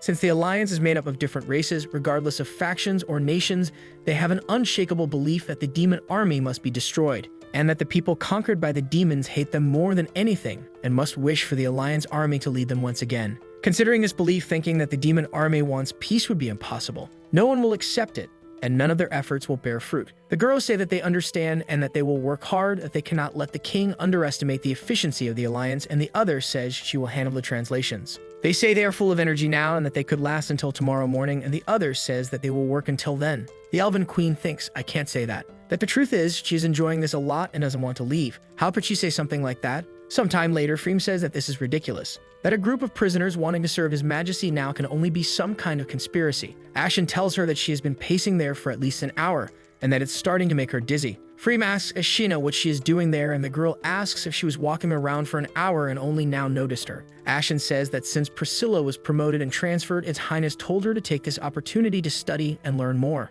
The girl says that even though she doesn't think so, all development was thanks to Priscilla, and that she herself wants to prepare another surprise for His Highness. And she asks that since Freem is so worried about the new diplomatic department, why not send someone to serve as a spy? Freem says that espionage is indeed the idea and that she has already chosen someone who is actually right there waiting to appear. Suddenly, a pink energy fills the room, and someone asks, "Oh my, were you just talking about me?" A leg emerges from a portal and the voice says that in that case, she arrived at just the right time. The demon woman asks if this is the atmosphere of a plane outside of hell, and adds that it is really uncomfortable. As she lifts herself up from that place, Ashen thinks, "Succubus." Stretching, the demon woman says, all right.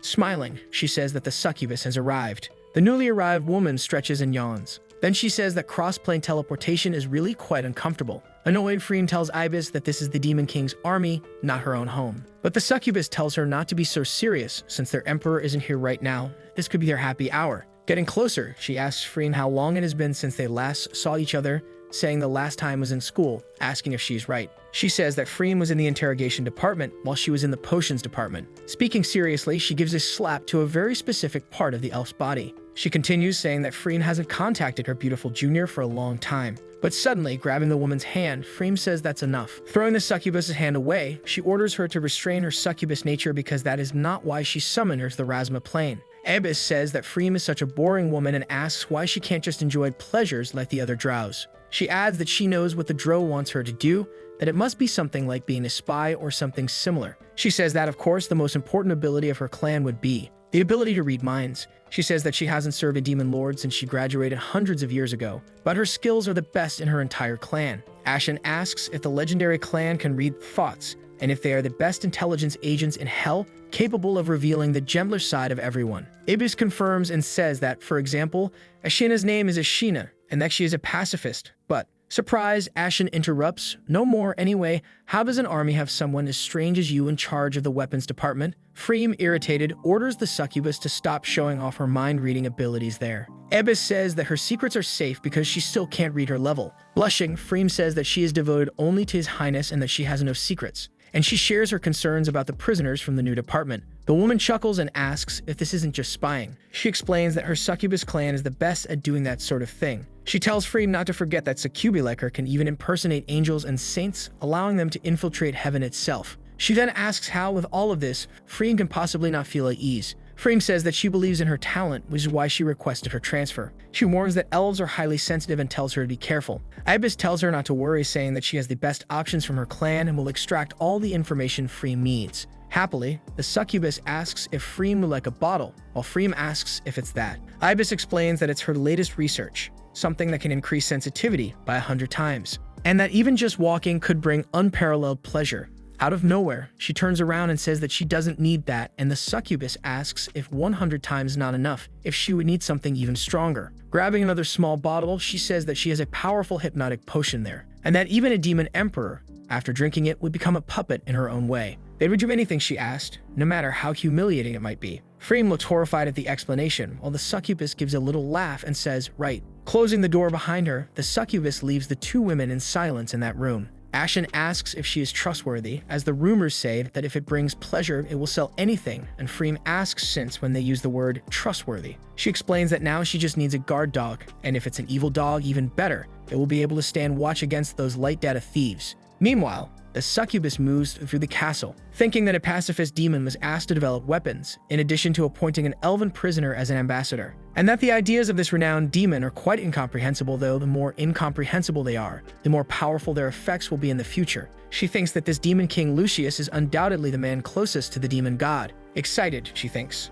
"Ah, your highness Lilith, you were right. I would never betray your trust." As a double agent, she will infiltrate deep into Lucius's inner circle and discover all his weaknesses. Elsewhere in the castle, someone says that this plan will not work. If they choose to approach the Elven Kingdom on a diplomatic mission, they will definitely think they have ulterior motives. The girl asks why they don't send someone to the Dwarven Kingdom, but the queen says that they are stubborn, wouldn't even listen, and would imprison the messenger immediately. She continues saying that the plan is terrible and lacks any sincerity, explaining that they need to show how magnanimous the demon army truly is. Then the girl says that there is a small human kingdom near the demon king's territory, and that it could be the one. Pointing to the map, she says, Barranquilla. It has a population of only 30 million and is in a strategic position between the two armies. If they succeed, it would greatly benefit the demon king's army. Helveman says that's good, but they must not forget the true objective. If they truly bring them to the demon's side, they will become traitors. The young girl tells Her Majesty not to worry, that if they try to persuade weak nations, they might succeed, but not Barranquilla.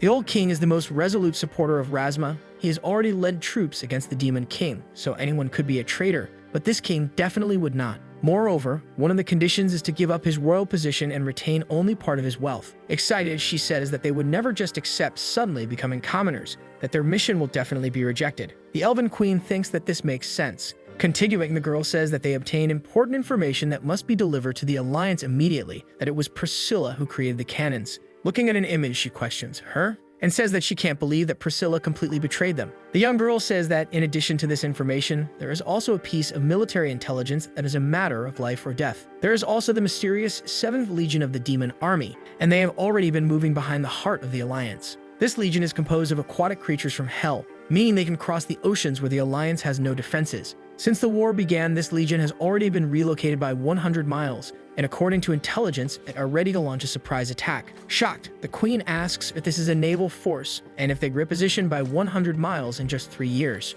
She thinks that this is not just a great strategy, this is pure madness. As expected from the Demon King, all the recent attacks and now this, his movements seemed random, yet they struck directly at his enemies. Crushing the paper in her hands, she curses the situation and thinks that this man is truly exceptional. The young girl calls for the queen, who tries to compose herself and says that it's nothing, but that they need to send someone to deliver this crucial information to the Alliance. Rhea asks what if the Demon King refuses their requests, since they were only recently established. Would he even allow them to leave the castle? Then the queen says that she will personally go to the Demon King, and she will definitely secure a chance to be sent away. The two young elf girls are surprised and impressed. They find it so moving and think that to secure the Alliance's victory, the queen is risking her own life by trying to persuade the Demon King. And Helveman says that this is what she should do. But, worried, she thinks that if the Demon King does not agree, she will use all necessary means to force him to accept. Sometime later, Ibis arrives, greeting everyone. She introduces herself and says that Lady Freem sent her to help with everything, and that from now on, they will be colleagues.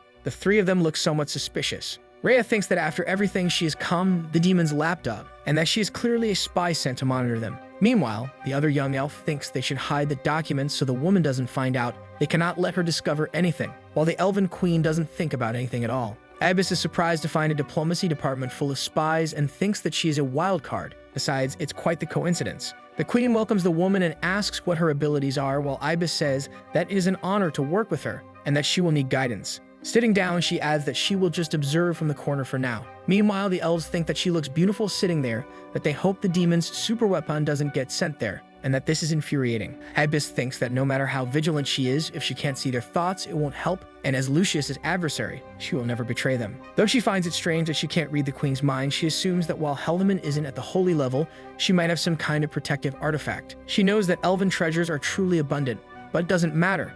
So far, all she senses are cautious thoughts toward her, and she hopes things get chaotic soon. While writing, the queen thinks that this woman is a real problem, that she is perfect, her face is enchanting, and she wonders if all demon women are beautiful and seductive. Blushing a little, she thinks that it is really true. She is marvelous, imagining the woman in a more scandalous way. In the afternoon at the demon castle, our hero reflects on something in front of his large window. He realizes that his coffee is finished as the window light illuminates him, and he asks the saint to please serve him another cup, while she questions if it's really something as simple as serving coffee. Annoyed, she pouts a little. Our hero sits there, holding the cup in his hands. He thinks that, in any case, he already sent the saint away and is a bit unaccustomed to her presence. Our hero thinks that this is an illusion, that she only caused him trouble, so how could he think that having her back would be a good thing? Suddenly, someone announces that Ambassador Helleman has something important to report to him, and Lucius asks her to come in. She tells the demon lord that the department has already formulated the first plan and is ready to embark on their first mission. Freem stands outside, listening attentively. Our hero questions whether they already have a plan and notes that this is quite efficient. The elf says that since he placed his trust in them, they will not disappoint him. He thinks, no way, and questions whether this is truly a diplomatic plan. Helleman thinks that this is the exact expression she was hoping to see. Our hero considers that despite everything, this is still a plan devised by prisoners and that they chose the kingdom of Barankilia. Of course, there will be doubts. Excited and blushing slightly, she thinks. So, she could confront him directly and force him. Or she could gently persuade him with reason, or maybe make him understand that this is an excellent plan and have him accept it willingly. She doesn't care which one. It's fine either way. Suddenly, our hero snaps his fingers, and excited, he says that it is good and approved. The elf is a little surprised and asks, are you sure? Lucius thinks that even in the middle of the game, this kingdom was a tough nut to crack for players. The old king spared no resources or effort, and that these elves want to persuade him to surrender? This has to be just an excuse to escape. So he says, of course I'm sure. He says that it's impossible to find a better plan, and that they should simply proceed with boldness. A little disappointed, Helleman says, oh yes. She turns away without saying anything else, leaving our hero looking foolish. Then he wonders if she seemed a little disappointed or if it was just his imagination, and now the next thing. Nearby by the entrance, Freem continues listening. Lucius calls for her and asks what she needs while smiling. The elf says that she failed in her duty, that she wasn't spying but rather concerned that two-faced woman could do something disrespectful. He says that he didn't call her to reprimand her, and if there's nothing else, she can return to work. But Freem says that actually she does have something to report about them. Then our hero tells her to go ahead. She reveals that she actually knows that the department has been slacking off all day, wandering around and being lazy, and Lucius is pleased with this. He thinks that Helleman's department has been working hard and late into the night, and that he was impressed. They even sleep in the office. Excited, she says that the demons she sent to supervise Helleman and the others detected some anomalies. And she adds that if everyone in the demon army had this attitude, soon enough, Razua's plan would belong to his majesty. Suddenly, our hero is devastated and even ends up accidentally tearing the plan. He thinks that it can't be, that this is too terrifying, that although this plan doesn't inspire confidence, there's something more to it, and that, on top of that, his luck isn't reliable either, and that there are too many lessons to learn from this. Suddenly, he tells Freem that he has had another vision and needs a break. She will be in charge while he retreats for a while. The elf questions this. He thinks that in this case, he must go, but since he is infiltrating the demon army, he cannot wear the Black Knight's uniform. And as he runs, tossing his cloak away, he thinks that he needs a new disguise. Sometime later at the diplomacy camp, three creatures sit around a campfire. The bear says that this is his first diplomatic mission. If they ask him, he would say there's no need for this. They could just take over the entire plane at once. Agreeing, the other says that the locals are too ugly. No attractive muscles or horns, let alone sexy tails. They only have useless fat. The young bull says that when the war is over, he will return home and get married. Turning to the other companion, he asks about him and says that he doesn't look familiar. He asks why his art style is different from the others, and then the man responds with a smile, asking if he's talking about him. Someone confirms and says that they have never seen him at the demon castle before. Besides, he doesn't look like a demon at all. Suspicious, they ask which unit he belongs to. Our hero explains that he was transferred from the front lines due to his merits and was rewarded with the position of guard for the diplomatic mission. Still unconvinced, the bear man asks what kind of service merit. So he explains that it was during the ambush. He managed to eliminate several enemies in that battle. They murmur among themselves, realizing that he is that warrior from the battle. Meanwhile, our hero, trying to play along, says yes. Worried, Lucius thinks that he's being exposed before the plot has even begun. A little while later, they are all sitting together with our hero squeezed between them. Very excited, they ask him to tell them how the battle went. One of them says that he has been guarding the castle for so long that his whole body is sore. Our hero says that, in truth, there isn't much to tell. It was all thanks to the surprise attack. He thinks about how more than 100,000 soldiers were caught in an ambush and completely defeated with the newly developed weapons. The guard asks why his brother is crying, and Lucius responds that he is moved because that battle was very significant and that it was an honor to participate. And crying, he thinks to himself, please don't make me think about sad things. The bear man says that experiencing the battle was incredible luck, and seeing how moved he is, it's clear that he's a natural-born warrior. Decided, he declares that from now on, he will be his big brother, and Lucius must learn from him how to get strong muscles and sexy scars on his face. The other says that he will be his second brother, and that now his problems are his problems too. He will watch his back in the demon castle. The three kneel there on the grass, and they declare that by the Supreme Lord, they are now sworn brothers, that they were not born on the same day, and therefore they will not die on the same day. Surprised and confused, our hero watches this scene unfold as the two massive creatures complete their oath. And he thinks, wait, who exactly are you swearing this to? Suddenly, someone appears, calling out to them.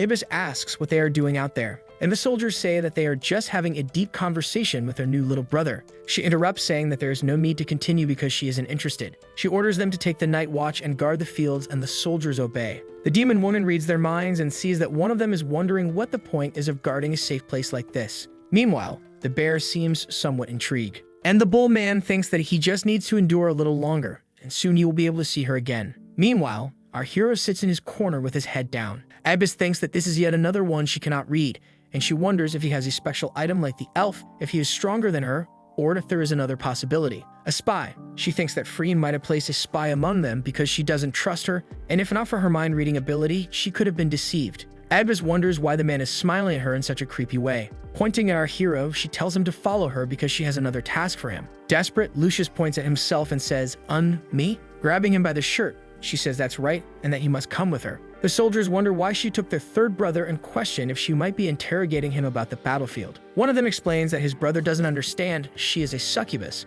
and while they don't like the face of the third brother for a succubus, it's different. He says that she likes that kind of feminine look and that he once had a friend who fell into the hands of one of them, and in the end, all that was left of him were the camp remains and his food bones. Looking at those remains, they say, third brother, farewell. The young bull thinks that succubi are terrifying, but he really wants to return and see her again tomorrow. A long time later, in another part of the camp, our hero follows Ibis to a cabin. He wonders why she is taking him to this cabin alone. Does she want to torture him? Positioning herself on the bed, she says, all right, now take it off. Our hero is in shock as realization dawns on him. Tense, Lucius asks her to wait and questions why she is suddenly ordering him to take off his clothes. She asks what other reason there could be for bringing him there. She explains that she is a succubus and asks if it isn't natural for her to have this kind of need. She says that, as it happens, he is her type, and since he will be a guard for the diplomatic mission, his stamina must be quite good. Terrified, he says, I'm sorry, but I already have a fiancé waiting for me back in my village. She insists, saying that it's just taking off his clothes, and asks what the problem is if he's really going to keep resisting.